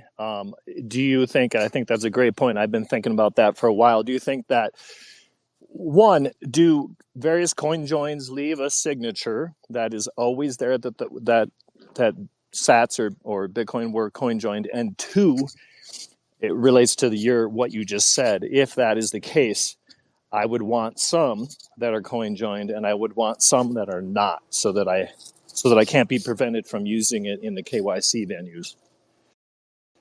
Okay, I want to say two things on that question because these are really, really important things. As far as you're thinking about KYC, a lot of people have a less than useful sort of mental framework about it. KYC lives on the platform where you acquire your Bitcoin. So if you buy your Bitcoin on Coinbase or on Gemini or on Kraken or any of these exchanges, that is where the KYC lives. It lives in the database of that exchange, and it never goes away. It does not matter what you do downstream of that on chain. So if you coin join or whatever, you're not removing that KYC. That KYC is there. As far as the recipient of your Bitcoin down the road, that history may confuse things. But relative to this question about, what are the implications or consequences of you doing these different actions? Yeah, I mean, a coin join is absolutely obvious in the history of a UTXO, and so I think it's a no-brainer to think that a lot of regulated financial institutions are going to red flag anything like that. So I've heard people over the years suggest, hey, you should coin join all your Bitcoin because then nobody knows where it came from. I think that's the worst possible thing you can do, and I think people should use coin joining and mixing with care and do it probably only where necessary. I don't think it should be like a knee-jerk activity that you do with your Bitcoin. And when it comes to sending Bitcoin to any kind of regulated exchange, you probably definitely want to reach for UTXOs that have not been mixed. You're going to run into less problems and less friction doing that. Well, that's what I suspected, but I appreciate you saying that, and I would hope that some of the other Bitcoiners out there, some of the big ones that we all know of, they just quickly throw off the handle like, hey, coin join all your Bitcoin, try to make it hidden. The analogy, yes, I understand what you're saying. I did buy a little bit from Coinbase and then Strike predominantly. And of course, that's all. There's a record. That to me as a metaphor is not unlike saying I deposited a paycheck in my bank. That is there. If I get audited, that is there. But also, when I take out money at this point in the game, I can spend cash anywhere I want, and they don't know. So I would think that, yes, there's always a record at any KYC where I got the Bitcoin. If I coin join some of it, then there's maybe a little bit more freedom to spend the coin joined Bitcoin without it being directly attached or having a signature. It doesn't it change it on the blockchain, on the history a little bit? Yeah, I mean, as far as the recipient of a peer-to-peer transaction, if you transact with another individual in the world, they're going to be able to follow the history of the UTXO that you send them. And in that case, a coin join or a mix in the history will throw them off the trail of maybe the original origin of that UTXO. Right. But that's just as far as that individual, that peer that you send to. This all becomes far more nuanced when you're transacting with any financial institution that's going to be regulated. Absolutely. So I just think it's one of these things. Like I really take the meme about be your own bank to heart. I think of it in terms of I 100%. need to operate with total clarity, and I need to provide the future version of myself as many different options as possible. So I need different sized UTXOs because I always want to transact efficiently. I want to make sure that I'm using one input and giving myself a decent change UTXO. I want to protect my privacy, and I want to also make sure I'm not walking into some kind of trap if I do have to interact with some kind of financial intermediary. Like, what if I want to buy my family a piece of property or a house or something in the future? I'm probably going to be dealing with a financial institution, and I need to make sure that I'm not going to create more friction for myself by having, coin joined all my coins. Like, I Absolutely. think it's like about optionality and dynamicism. Yeah, very wise. I appreciate that. Thank you. You've helped clarify a bunch of things. I'm glad I did not go coin join all of my Bitcoin because there's a lot of suggestions out there you should do that. And I guess my hunch was correct based on what you said. Skidoo, there are things that you can do too, depending what your plan is with, certain amounts of Bitcoin. Like, let's say you want to send some Bitcoin to someone or to a company or to a platform. You need to spend that Bitcoin or get a loan off it or something, and you don't want them to have a record of where that Bitcoin came from, right? Because everything is completely transparent. It's all auditable, and they can trace and they can go back to your wallet and say, "Oh, wow. Look how much Bitcoin this guy has," right? Because they see where you sent it from. You can just go into Lightning or you can go into Liquid. You can go into any side chain or second layer and then come back out and you've just scrambled that connection. Well, So yeah. I mean, to me, that's the protocol that I would say, won't dox myself, that I suggest that everybody use. If they get KYC Bitcoin from Strike, it goes to a couple Lightning wallets and then it goes to cold storage. yeah, that's what I do. I use Aqua or I use Mana. I use one of those two Exactly. wallets. I send my Bitcoin in, Yeah. I go into Liquid and right back out. You peg in and peg out. Sometimes it takes up to 17 hours, depending. Yep. And I get it back, and then no one knows where that Bitcoin came from. That's pretty much all I my Bitcoin. consider that it's sort of a type of submarine swap in a way, because you're ducking off chain and then coming back on chain. Just be aware that depending what jurisdiction you live in, and again, I have great fear and empathy for our European comrades. In the EU, they're clamping down. I think it's a preview of what we're going to see eventually in the US. You have to be able to show a tracing of where funds are coming from. And so if you submarine swap all your funds, you may, depending on what jurisdiction you're in and what institution you are sending to, you might run into friction there. It's a sad truth that you're going to need in certain cases to be able to literally show the tracing. So you can say, look, this UTXO came straight from X platform, wherever I purchased it, and I have a record there, and then that's what's going to be required for those funds to be, validated on that regulated exchange. So it's a tricky thing. I really just think the best way forward is diversify your holdings so that you have some stuff that if you do need to transact with a financial institution, you can do that with transparency. Let me All right, Thomas, that was a long way to get back to you. let me go back and answer this question about college, because I think it's certainly an issue that a lot of people are concerned about with have young kids. I'll give you my personal opinion on it. I would just say, without the risk of being Captain Obvious, I think the business case for a 4-year degree is in decline, for lots of reasons, right?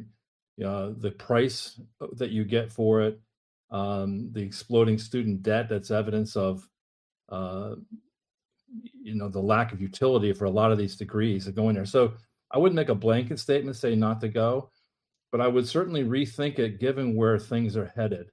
If you're prepared to underwrite a college education, let's call it a 4-year degree at $300,000. Some of them are more, some of them are less, but let's use 300. I think a better route for many people is to take some of that money and underwrite an apprenticeship program, and get real life work experience. I believe apprenticeship programs are going to come back for a couple reasons. One is the curriculum is not keeping up, even in the technical space, with the technology that's being deployed in corporations today. So if you want to go get a job somewhere, the 4-year engineering degree or computer science degree or even a master's degree doesn't necessarily prepare you to hit the ground running. If you were to join one of these emerging technology companies, you have to be retrained and upskilled. So I think an apprenticeship program allows for companies to make an evaluation as to whether you fit in or not. I think the two key criteria is less credentials, but the two key criteria is attitude and aptitude. If you have the aptitude, and I would encourage people to take a few pills around attitude and come to the day every day willing to learn, willing to work, willing to lean in, willing to consider new things and learn from people who know more. So you get into that, I think you're going to do much better than the person who goes to school, defers their participation in the workforce. Think about somebody going to school today. They're going to start school, let's call it the fall of 26. And they're not going to graduate until 2030. Well, man, it's a different world. Who can even say with any certainty what that world looks like? So I could major in something that is completely irrelevant, and I've lost that opportunity to participate through that. So I would encourage people where it makes sense. What I'm doing at the local level in my public service job is, as mayor, is we're encouraging as many people as we can, especially on the back half of the bell curve, to consider the advancing the digital trades and just trades in general. So HVAC, plumbing, roofing, advanced machinist work. A lot of the stuff is highly technical. Like as an example, there's a nationwide shortage on electric mechanics for electric cars, which is a very different skill set than the grease monkeys who are working on internal combustion engines. It's highly technical. It's very specific to car models and things like that. And it's highly portable skill sets, and you can make a pretty good living doing that. Now, it's not for everybody, but it is for some people. And there is a shortage, and the wages there are going to go up. If you look at just general trades, HVAC, even guys like pool guys, landscaping, all of these things are going to be very lucrative in the future. So I would encourage people just to step back. I think the ChatGPT, having the interactions with that and asking about, getting direction, I think is an interesting start. I would be careful not to over rely on it without reviewing it and vetting the content that comes out of that.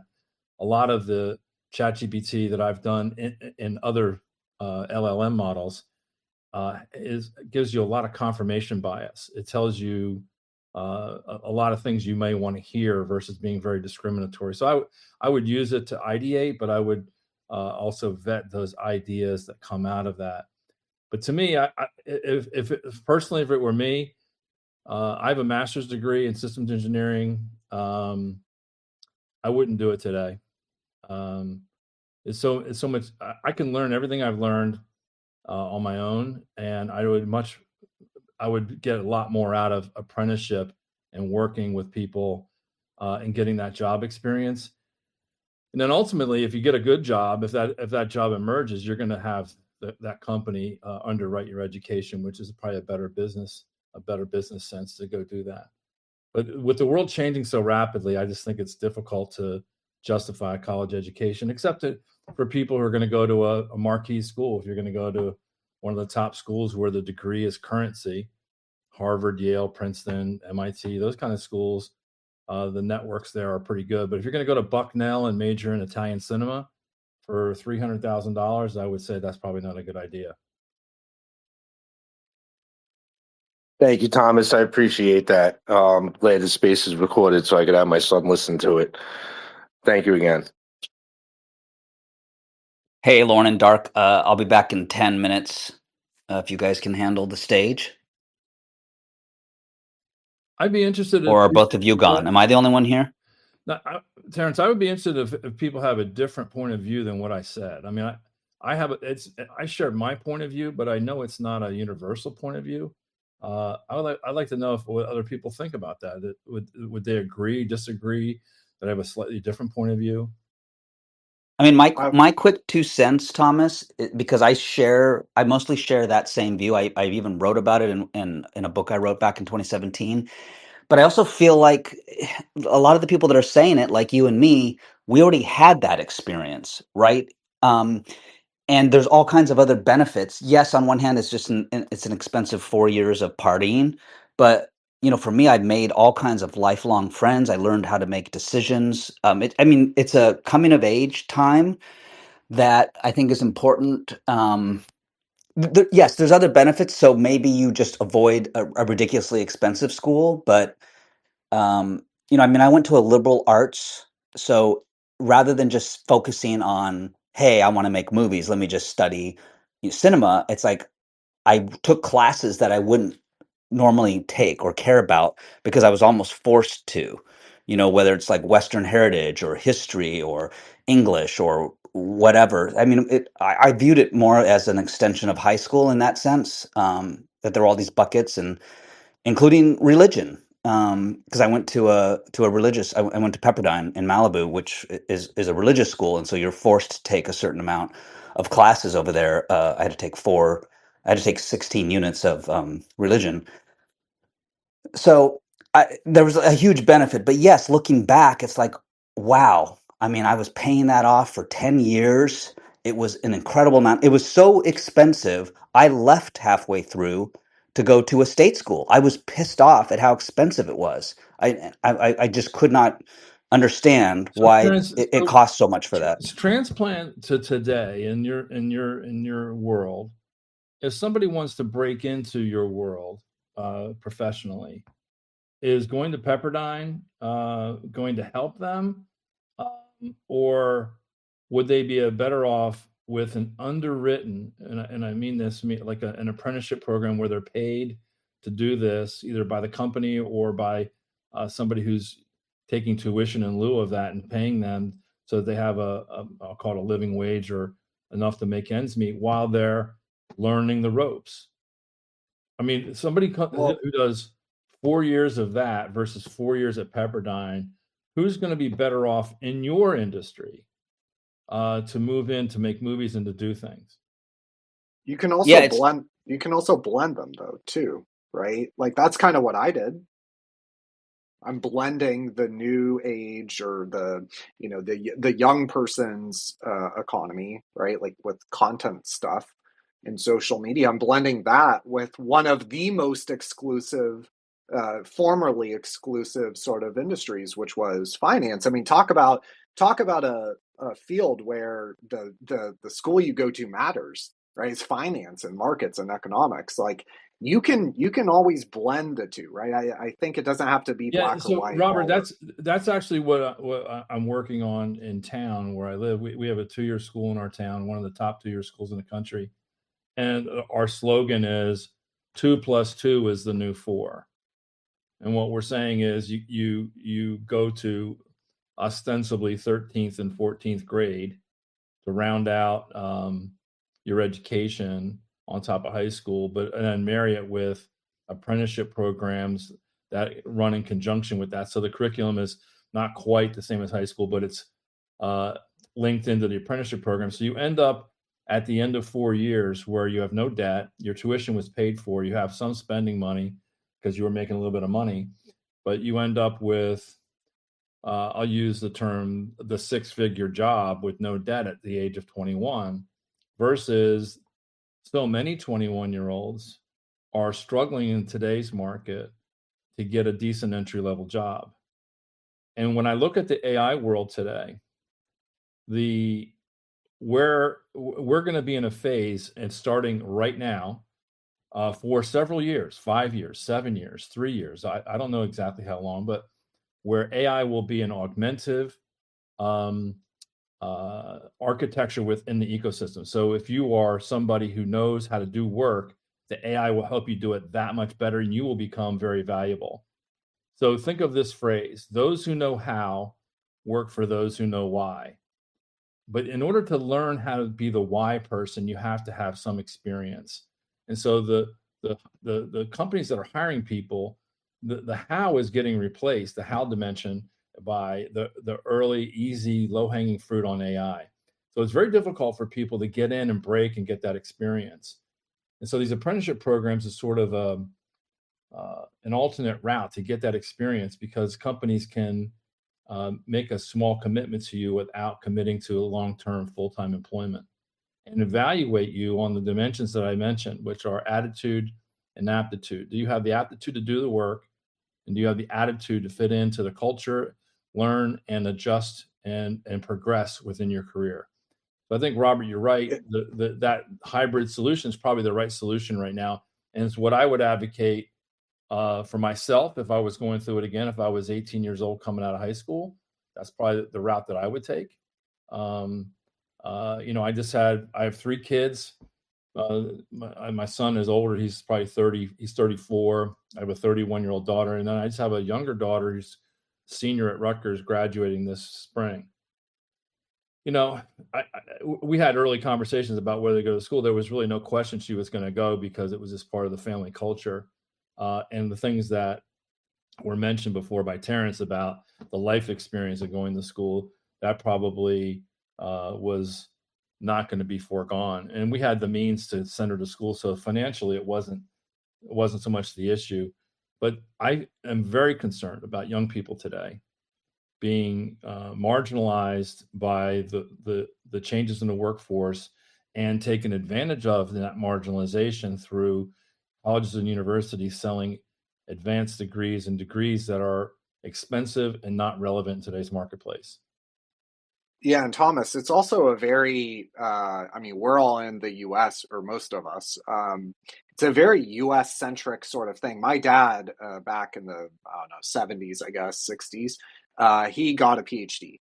He went, got a PhD in, I think, microbiology. And, he went to a pretty good school and all that kind of thing. He did that. He took that path.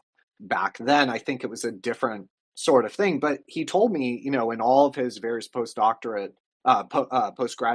sort of work, he had experience, like he went to Chile and he went all over the world doing postgraduate work. He was telling me that in Europe, for example, or I think he even said Australia as well, they have a totally different approach to higher education. And that schools like Oxford, some of their most prestigious schools, are much more centered around like a self-taught, self-directed sort of kind of model, I guess you could say. And I was talking to him about kind of how to describe, because I'd done a podcast with someone. They asked for like a description or a bio, and I'm like, what do I put? Massive nerd, like I don't even know how to describe it. He goes, no, this is called self-taught over in Europe.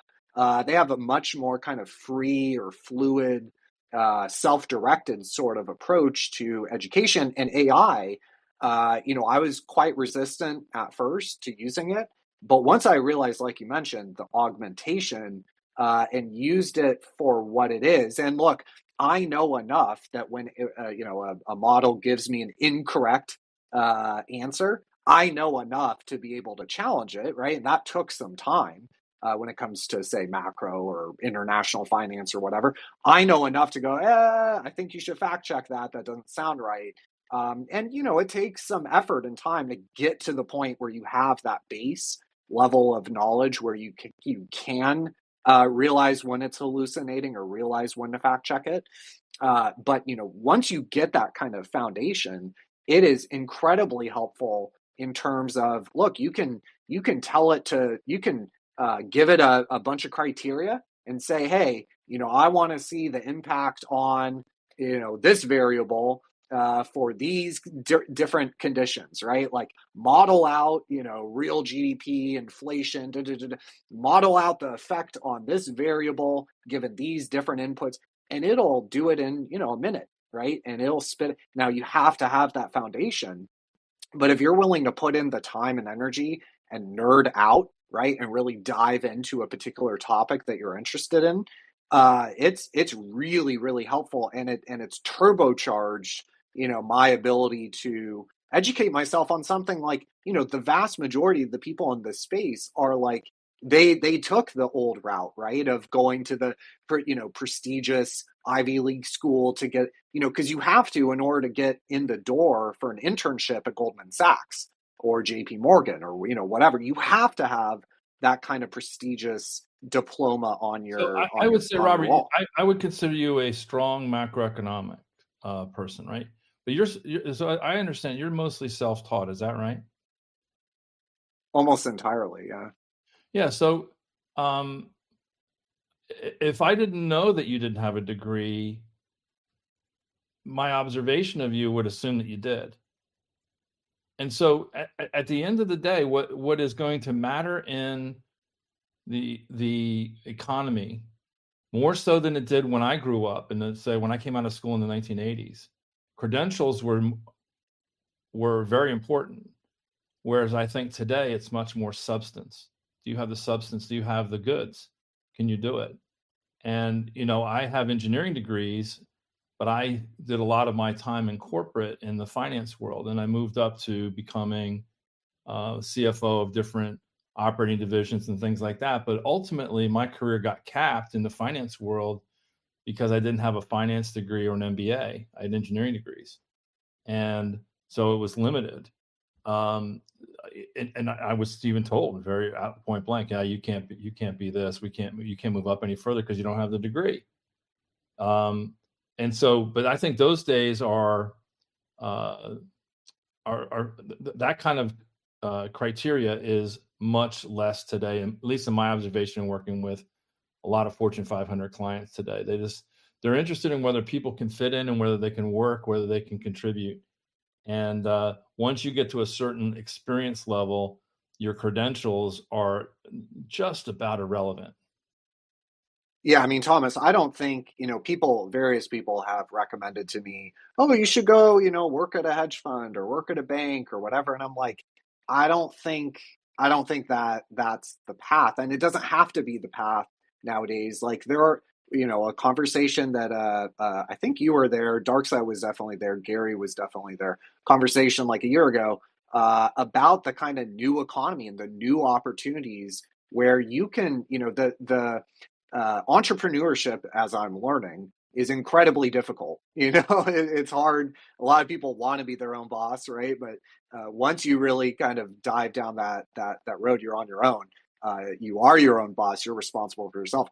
It's tough, but like the internet age, and I think it'll only kind of continue to advance this way, does allow for some nerd like me that is almost basically entirely self-taught to go start making pretty decent money in just a couple of years. Now it took some time. I think the key part there is it took some time for people to realize that skill or competency, like you were mentioning.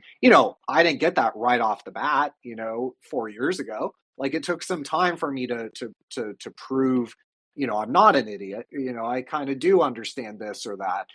So, it takes investment and it takes persistence. And there were many times where it was kind of discouraging, but for me at least, and I would recommend this for folks. I know it's tough when you're under the gun. I had a day job So I wasn't really like, I didn't feel under the gun to prove myself, right, and establish that base foundation of knowledge, and then get a cash flow content creation thing or what. Like I didn't have any of that pressure. For me, it was just kind of like I was interested in it. I was willing to put a lot of time and energy into it, and I kind of had a thing to fall back on, which was that day job. So for me, it was I had that luxury, and a lot of new entrants into the labor force don't have that. A lot of Robert, I young would say people. the day job also affords opportunities if you're in a large corporation. So, as an example, you get in as by hook or by crook apprenticeship. You're in now. You're in that company, and you have the right attitude and aptitude, and you are volunteering. You're getting involved in all kinds of stuff. Doors open up, opportunities. So, as an example, like I had a consulting gig at a company, and we were doing a lot of technology consulting, but they needed to do some corporate communications, specifically make a video. I'm going to go back 8 years now. So I remember at the time my son worked for me, and I told the client, I said, well, this sucks. What they were going to present it to the CEO's retreat. And I said, this sucks. I said, we're going to make a video. And I said, we'll take care of it.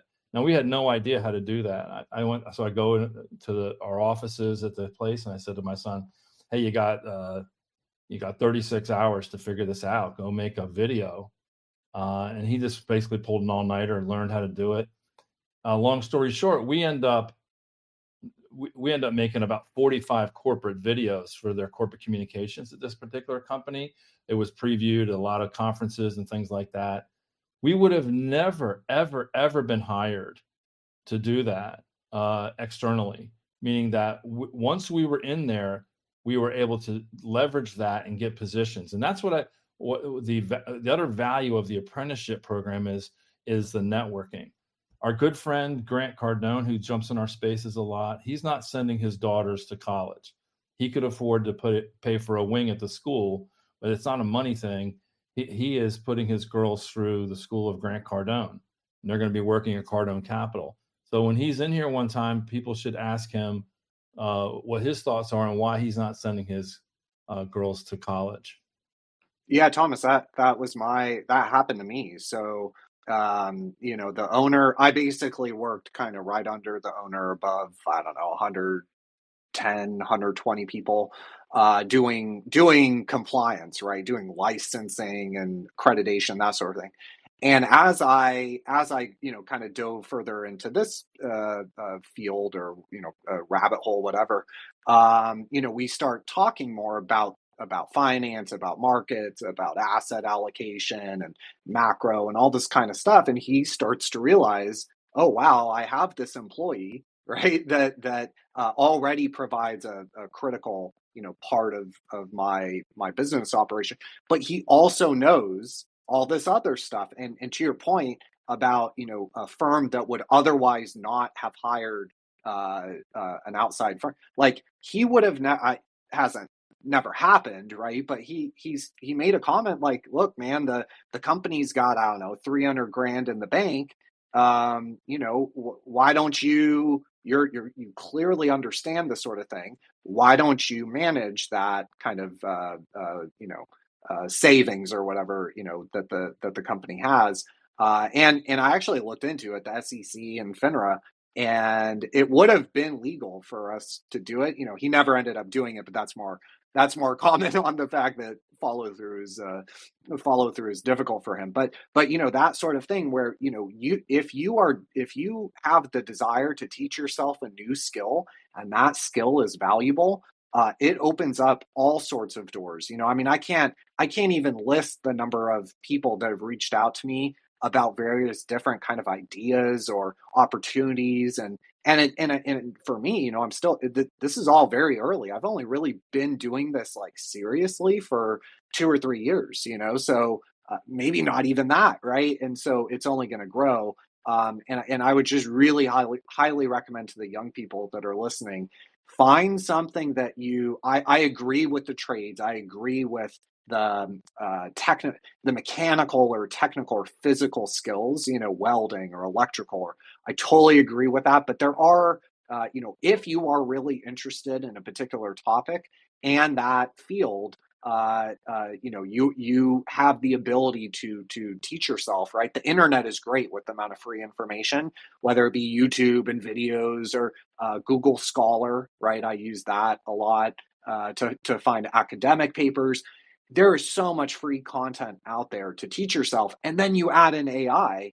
If you're interested in a subject matter and you have the right brain for it, you can really get really far very quickly. It's tough because you graduate, you turn 18, you want to start making decent money right away, and you have to make a pretty large amount of money just to survive nowadays in major metros. But if you can stick it out for 2-3 years and maybe living with your parents or something while you teach yourself a valuable skill, it opens all sorts of doors. Even if you already have kind of an existing day job, at a particular company, like was the case with me.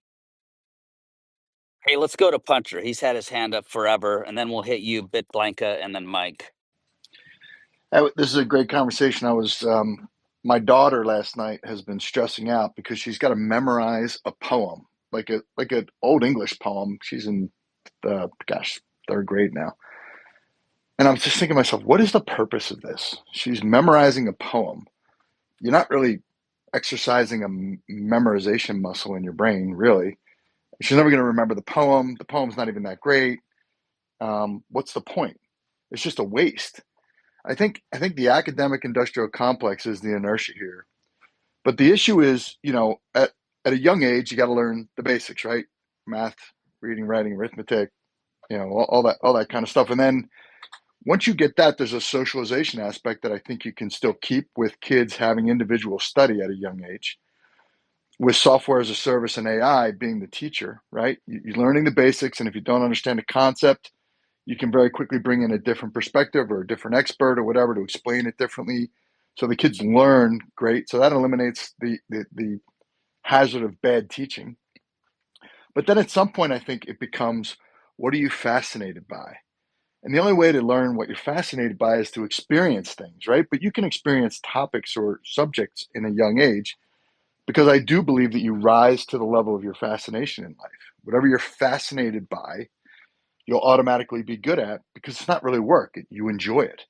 I'm reminded of a guy who I did a symposium with, or a consulting job. I think the name of it was "The World Needs Trombone Players Too." Right? And he says, parents look at just like their kids like a beautiful ceiling mosaic, and if there's one tile missing, what does everybody focus on? The one tile. Like, some kids just suck at math, and they're never going to be good. And as hard as they work, they might get a C or a B in math, and they're spending all this energy, 90% of their energy, to get that B, when they're super fascinated by biology or some other thing. My point is that I think at a younger age, we need to start helping people decide what fields of endeavor they want to go into that they'll automatically be good at because they're fascinated by it. And then give them the tools, the AI learning and software as a service and direct expertise in that area to go venture down that. And you don't need the degree, and you don't need to go through 16 years of school for sure or more. You need, I don't know, you could come out the other end of a revamped education system at 16, 17 with a pretty good sense of what you want to do and a ton of, albeit academic expertise. And then to Thomas's point, you go get a job in that area, or you entrepreneur in that area, or whatever. Right? I think that's the solution. But the inertia right now is with this massive complex that we've built that really is just fleecing people out of money. They got billions of dollars in their endowments, and you really don't learn shit. And you got all kinds of fields of endeavor that are just completely meaningless. And these kids find it out when they're working as a barista, $300,000 in debt at a Starbucks. I'll stop there. Blanket, Bitty Blanket. Hey guys. Hey, Thomas, I just say, so I'm an infrastructure asset manager, so I'm heavy infrastructure, municipal, state, federal infrastructure all the stuff that keeps society going and civilizations running. And I completely agree. I mean, if you saw the level of deferred maintenance that I see on a daily basis, and the lack of resources and concern for our built infrastructure, you would. I mean, it's loud and clear, right? Like the gravity that's going to pull people into maintaining the existing built infrastructure we have is going to be very significant.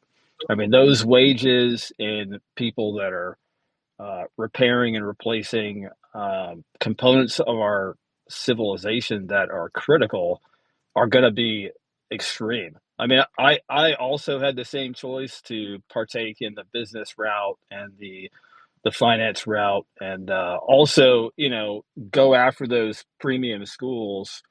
And luckily, I made the choice to go the opposite direction. So all my friends went to the B schools in that direction, and now, surprisingly, they're all trying to start service businesses, and also go after, infrastructure based companies. And it's very interesting because, from my perspective, like I see the gravity pulling people away from innovation into, maintaining what we already have. And if you look at the numbers and the rate of innovation that's occurred in America, it's been declining ever since the demographic peak. Well, I So just think of I think generally we that's struggle with good. this physical infrastructure in the state, right? So I would say let's just use bridges as an example. Bridges are extremely expensive to build and maintain and engineer. So getting people to do proper bridge inspections.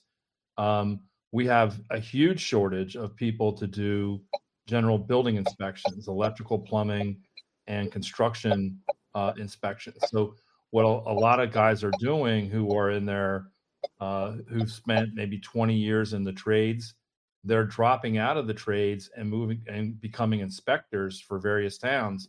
They work when they want, they make as much money as they want or need, and they enjoy their life. And for the most part, that skill set is portable. I mean, so you can become a building inspector here, there, or some other place, wherever you want to live.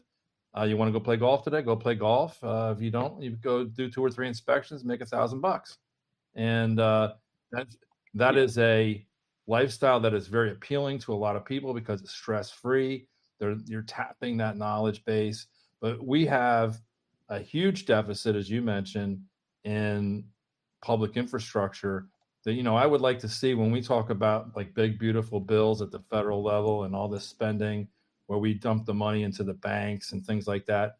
I would rather see us spend the money across the country rebuilding our infrastructure, everything from roads and bridges to the rails, to our public buildings, and overall infrastructure to make this country as competitive as it could be on the global stage. Thomas, I'd say too, on your note about bridges, there's 624,000 bridges in America.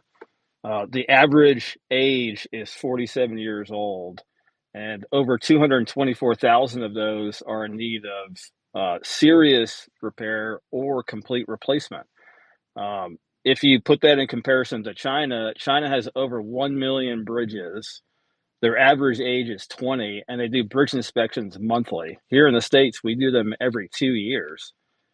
So I agree. I think this is a problem that I've tackled my entire career, and I feel like I'm in the right spot because I see the gravity coming back. But maybe I can ping you offline and we can. Yeah, he just hit me with a DM. We had a bridge in town that we just had to replace. Now again, the state and the county manages bridge engineering, but this particular bridge was built before cars were invented. It had a cast iron frame, and I think it was like 1890s it was put in place. Anyway, it was a single lane bridge over the railroad tracks. And it was an orphan bridge, meaning no one really owned it. Everyone said, oh, that's not my responsibility. So New Jersey Transit, they didn't want to own it. The state didn't want to own it. The county didn't want to own it. But yeah, it's in our town, and it was carrying a good amount of traffic. And the inspections were, because it was an orphan bridge, was not done appropriately. So at some point, someone inspected it, and it had a significant structural deficit, like a cracked foundation on the cast iron. and shit, the thing was over 100 years old, 120 years old. No, it's not. It's amazing that it lasted that long. So immediately we had to close it, and it took about a year. And then eventually they replaced it with a modern bridge, very beautiful bridge. But then the bridge cost like $12 million for one bridge in a neighborhood. Now you just multiply that across the ecosystem. It's a tremendous cost. Again, I'm right by my house. We have a bridge, 1934. It's looking tired. It's approaching 100 years old. How much will it cost to fix that? I would guess $5 or $6 million. That's just one. I mean, I'll tell you too. Go ahead. Yeah. I was going to say, in a particular on that note too, talking about project costs, like before we had can you guys hear me? We're losing you there. Hey, I'm sorry. I had a call come in. Yeah, I was going to say, in particular, effects of inflation on our infrastructure and built infrastructure. I mean, people here are talking about monetary inflation and, the effects on cost of living and all that stuff. But, people are completely asleep on the effects of inflation on our built infrastructure. And I'll give you an example. I was managing a portfolio of infrastructure assets. In this infrastructure base, we probably had a built portfolio of about $1 billion of HVAC units.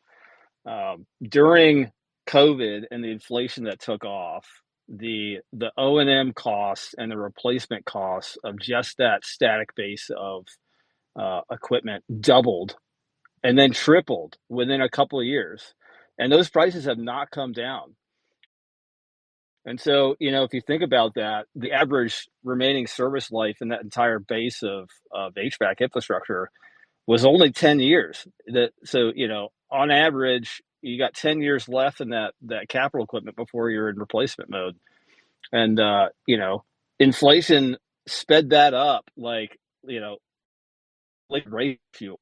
And the result is that this is where I think the ability to replace those disappears. This notion that we're at 3% inflation or whatever the hell the number is that gets reported is I get That's what crazy. They're doing mechanically. I don't agree with it. But what I see is on the infrastructure for public stuff. So like a fire truck that used to cost $600,000-$700,000 is now like 1.4 million, almost doubled in probably 5 years. And it's going up well over double digits. So if we got a 10% increase, we would be happy. So that's a 10% inflation at least for things like emergency service equipment and construction projects, right? So what ends up happening is from municipal finance, we're pulling projects up as fast as we can if we know we're eventually going to have to do them, and we borrow the money to pay for it because the cost of borrowing is cheaper than the inflation.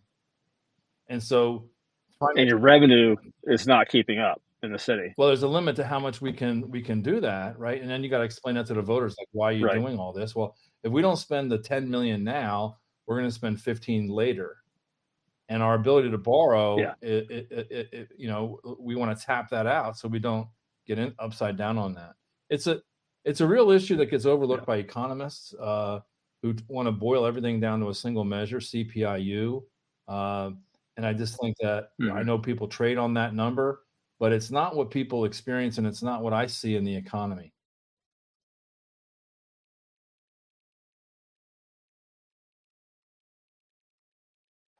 Hey, let's go to Mike and then Little John.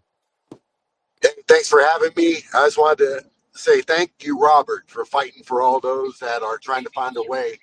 We had that conversation, or we heard it even on Finance Daily the other day, but I'm living in the trenches. I work in public school. I'm a Navy JROTC instructor. And, you talk about total adoption of the things that we're talking about. It's not there. I mean, you think about the trades. That's what's amazing in our school is the trade side. they're leaning into that. So we had a student last year leave with 26 certifications in welding, and he's at 80 grand a year at 19 right now, working for a construction company. As far as the college aspect, I'm torn between. I got a son going through college right now, and he finds it miserable, and kind of, he's working his way through it. My other son went the apprenticeship route. And in our town, the fire department offered a 1-year apprenticeship program for 17 and 21 that passed a background check. He's 4 years in, and he's got his plan to purchase his first house next summer based on rate drops and everything. But for everybody that's down in the group listening that's trying to find a way, first off, apprenticeship.gov will plug you right in.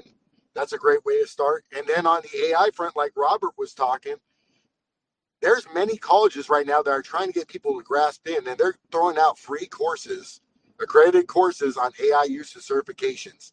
So like you're saying, those that know how and those that know why, that's the next generation. We need people that know how to leverage this tech to work with the older generations that do not know how to use it. I work in a school where a majority of teachers do not engage with AI. The majority of students do not how to engage with it. When I substitute other classes, I jump in there and we create something during that period. But no, I mean, when you think about this group that we have in Bitcoin Daily every day, I'm screaming in the wilderness. Get out there if you have the opportunity and time, and get into the schools as a mentor. Find your skills, plug in as a guest speaker, or even the simple thing that you could do classes and mentorship one-on-one. Because when you substitute, you get topics for the student. You may have just lit the light bulb up in their head about something that teachers never talk to them about. That's just the challenge. That's like my Christmas wish for all. And if you can take your talents Mike, you're there and going in. spread the gospel. Mike, you're going in the matrix. I apologize. My Mike, you're bad. going in the matrix. Hey, look, no worries, brother. I appreciate you, man, and a great message. I like that apprenticeship.gov. That's pretty cool. Hey, look, we got to go around the horn. We got to wrap it up today. So, Little John, why don't you kick us off, and then we'll go around the horn. Hey, how you guys doing, man? Just shout out to Puncher and Dark and everybody else that I've met over the years, man, at different places. Thomas as well. On the aspect of school for kids and things of that nature, one of my biggest qualms is that I was never taught the truth, man. Everything I was taught was a lie. And I had to go back to an old saying that says it takes a village to raise a child. And that can be the family, the community. Find out what are the natural skills that the kids have, and direct them in those directions. If they're natural skills, and they're going to excel, far greater than anywhere else if they exercise that skill set. And I suggest to a lot of kids that I meet, is hey, learn a trade, learn something physical, but also learn something technical. So that way you can cover both ends. The technical. Push come to shove, you can create some things on your own. You can use AI to assist that. The trades, hey, if push come to shove, you can fix and work on, things, your neighbors and your communities or so forth. But in this day and age, be at least flexible to that degree. Also on another thing that was touched on, Bitcoin didn't need Wall Street. Yeah, everybody is welcome. But Bitcoin did something that Wall Street has never done, reached $1 trillion evaluation with 100 million users in 13 years with no corporate structure. We did it from people like me and the people sitting here in the audience and many other people who just put their twos and fews in when Wall Street called it a joke. Yes, once again, they're here and they're going to be here. I'm not tripping on that, but that's why we have self-custody. Self-custody is a counter to any of their bullshit. And if we think they're done with their bullshit, they're not. They're going to try to do all types of different tricks and so forth. So, those are just two things that I just kind of wanted to touch on.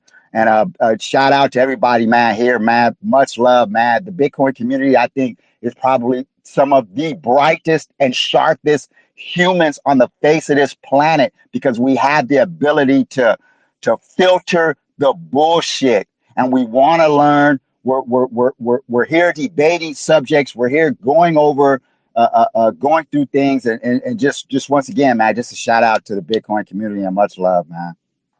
Much love, brother. Thank you.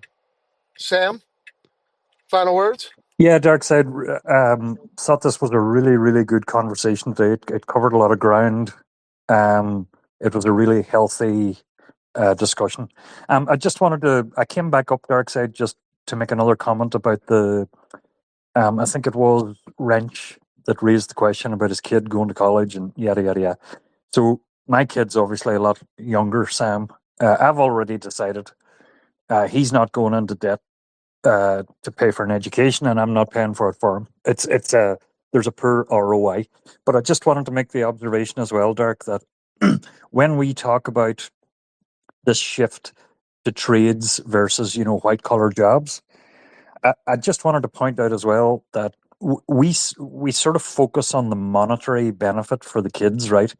By pursuing trades as opposed to college and white collar. But I think there's a secondary and tertiary um, benefit. There's a benefit. I think there's a mental health benefit, and I think there's a societal benefit. And I'll explain the mental health benefit. And I've come through college. I have a bachelor's. I've got 4 or 5 qualifications, none of which I'm using. And every kid or every person that I was in college with, the nature of the education, it's kind of like what LLMs are doing now, Dark, the positive reinforcement, and you're a snowflake and you're super important, you're going to change the world. And you instill this belief in every kid that they're going to come out into the workplace and their opinion matters. And that leads sometimes to toxicity. Whereas if you're doing a trade, I don't mean to belittle plumbers or electricians or people like that, but there's a job to do. There's a way to do it. You can take pride in it, but you're not asked to change the world.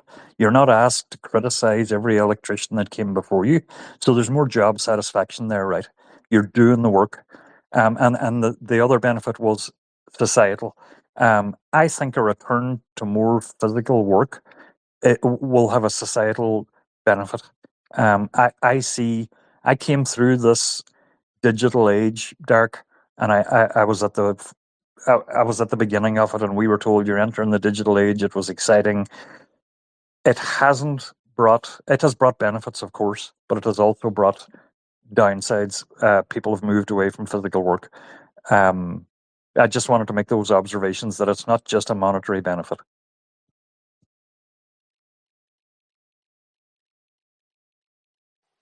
Great points, brother. And then more. Anybody else wants to parting word? Puncher? Yeah, I would say the old philosopher Alan Watts said, he said, "What would you do if money was no object?" And a person answers the question. He goes, "Well, go do that." So it's an interesting thing to think about in a world where we have an uncertain future over the economic value of career pursuits. Doing something that you love, doing something that you cherish, is something that you'll ultimately benefit from because it'll never be work. And if your passion is behind it, it's likely to be valuable to others. So take money out of the equation, pursue what you love, and that will give you the best indicator as to what your career interest should be. Well Yeah, said, real quick, brother. quick story. I'm Oh, try to teach my 13-year-old about entrepreneurship. So I buy silver jewelry from a guy, local guy in town who's basically a gold and silver guy. But in Scottsdale, a lot of wealthy people pass. Their kids don't want their stuff. They trade it in, and this stuff gets melted. Some of it's 100 years old and beautifully made, and bespoke pieces. They don't care. They just throw it in the smelter. So I got them to think of, I said, look, guys, we'll do this. I'll buy the stuff, what we pick out. Sometimes it's beautiful silverware or jewelry or chains or whatever. And I'll be the bank. and you're getting it at a deep discount. I mean, triple key, if you're familiar with that term, if you go buy a piece of jewelry, it's basically triple the price that they paid for it, and they're not paying spot. They're probably paying a little bit more, given how a silver is made and things like that, the craftsmanship that goes into things. So they're getting it at a deep discount. It's highly valuable, and I can't get hurt because at the end of the day, I own it. I'm the bank, and I own the collateral. So, but I said to them, I'm trying to teach them how to be entrepreneurs. So you guys have all these chains and this silver stuff. How are you going to go sell it? So they went around, they knocked on doors, and people, obviously that's a very inefficient way to sell bespoke silver pieces. So they got to figure it out, right? But that is the journey. That is the education. Okay, you've got your cost of goods down, and that matters, and you've got an opportunity to make a profit on something. How do you get the word out there? How do you sell it? How do you market it? And again, that's how I'm trying to teach my 13-year-old and his buddy Eddie. Look, guys, you want to be your own business guy. You want to be an entrepreneur. You got to figure this stuff out. But that is the education that I'm trying to give them. And you won't get that at college. You just won't. So just something to share. Thanks, guys. Thanks, Punch. Robert, you with us, Robert? Bit Blanca, final words? Hey guys, no, just a special shout out. I really appreciate you guys putting these spaces on. It takes. I was thinking about it this morning. How much guts it takes to come out on these public places and stick your head out and stuff like that. So just, I guess on behalf of all the other people out there that randomly come up, thank you very much for doing what you do, and I appreciate it. Thank you, brother. And I can tell you it's a labor of love, man. Don't give a rat's ass what anybody thinks. Yeah, absolutely. Loren, you want to take us out, brother? I'm back. Yeah. Hey, don't forget to live your lives and love one another. It's more important than Bitcoin.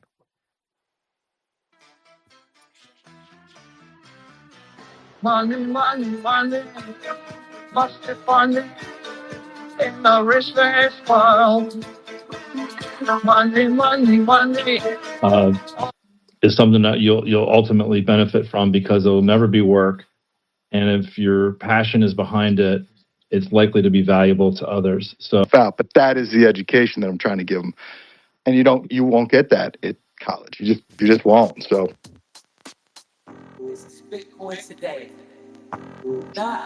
prices determine the value of money.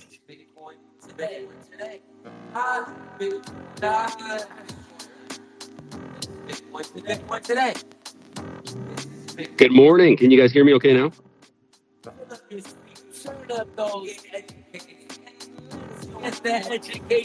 Prices determine the value of money. Don't look now, but Bitcoin is on fire. This thing is, you can't kill it.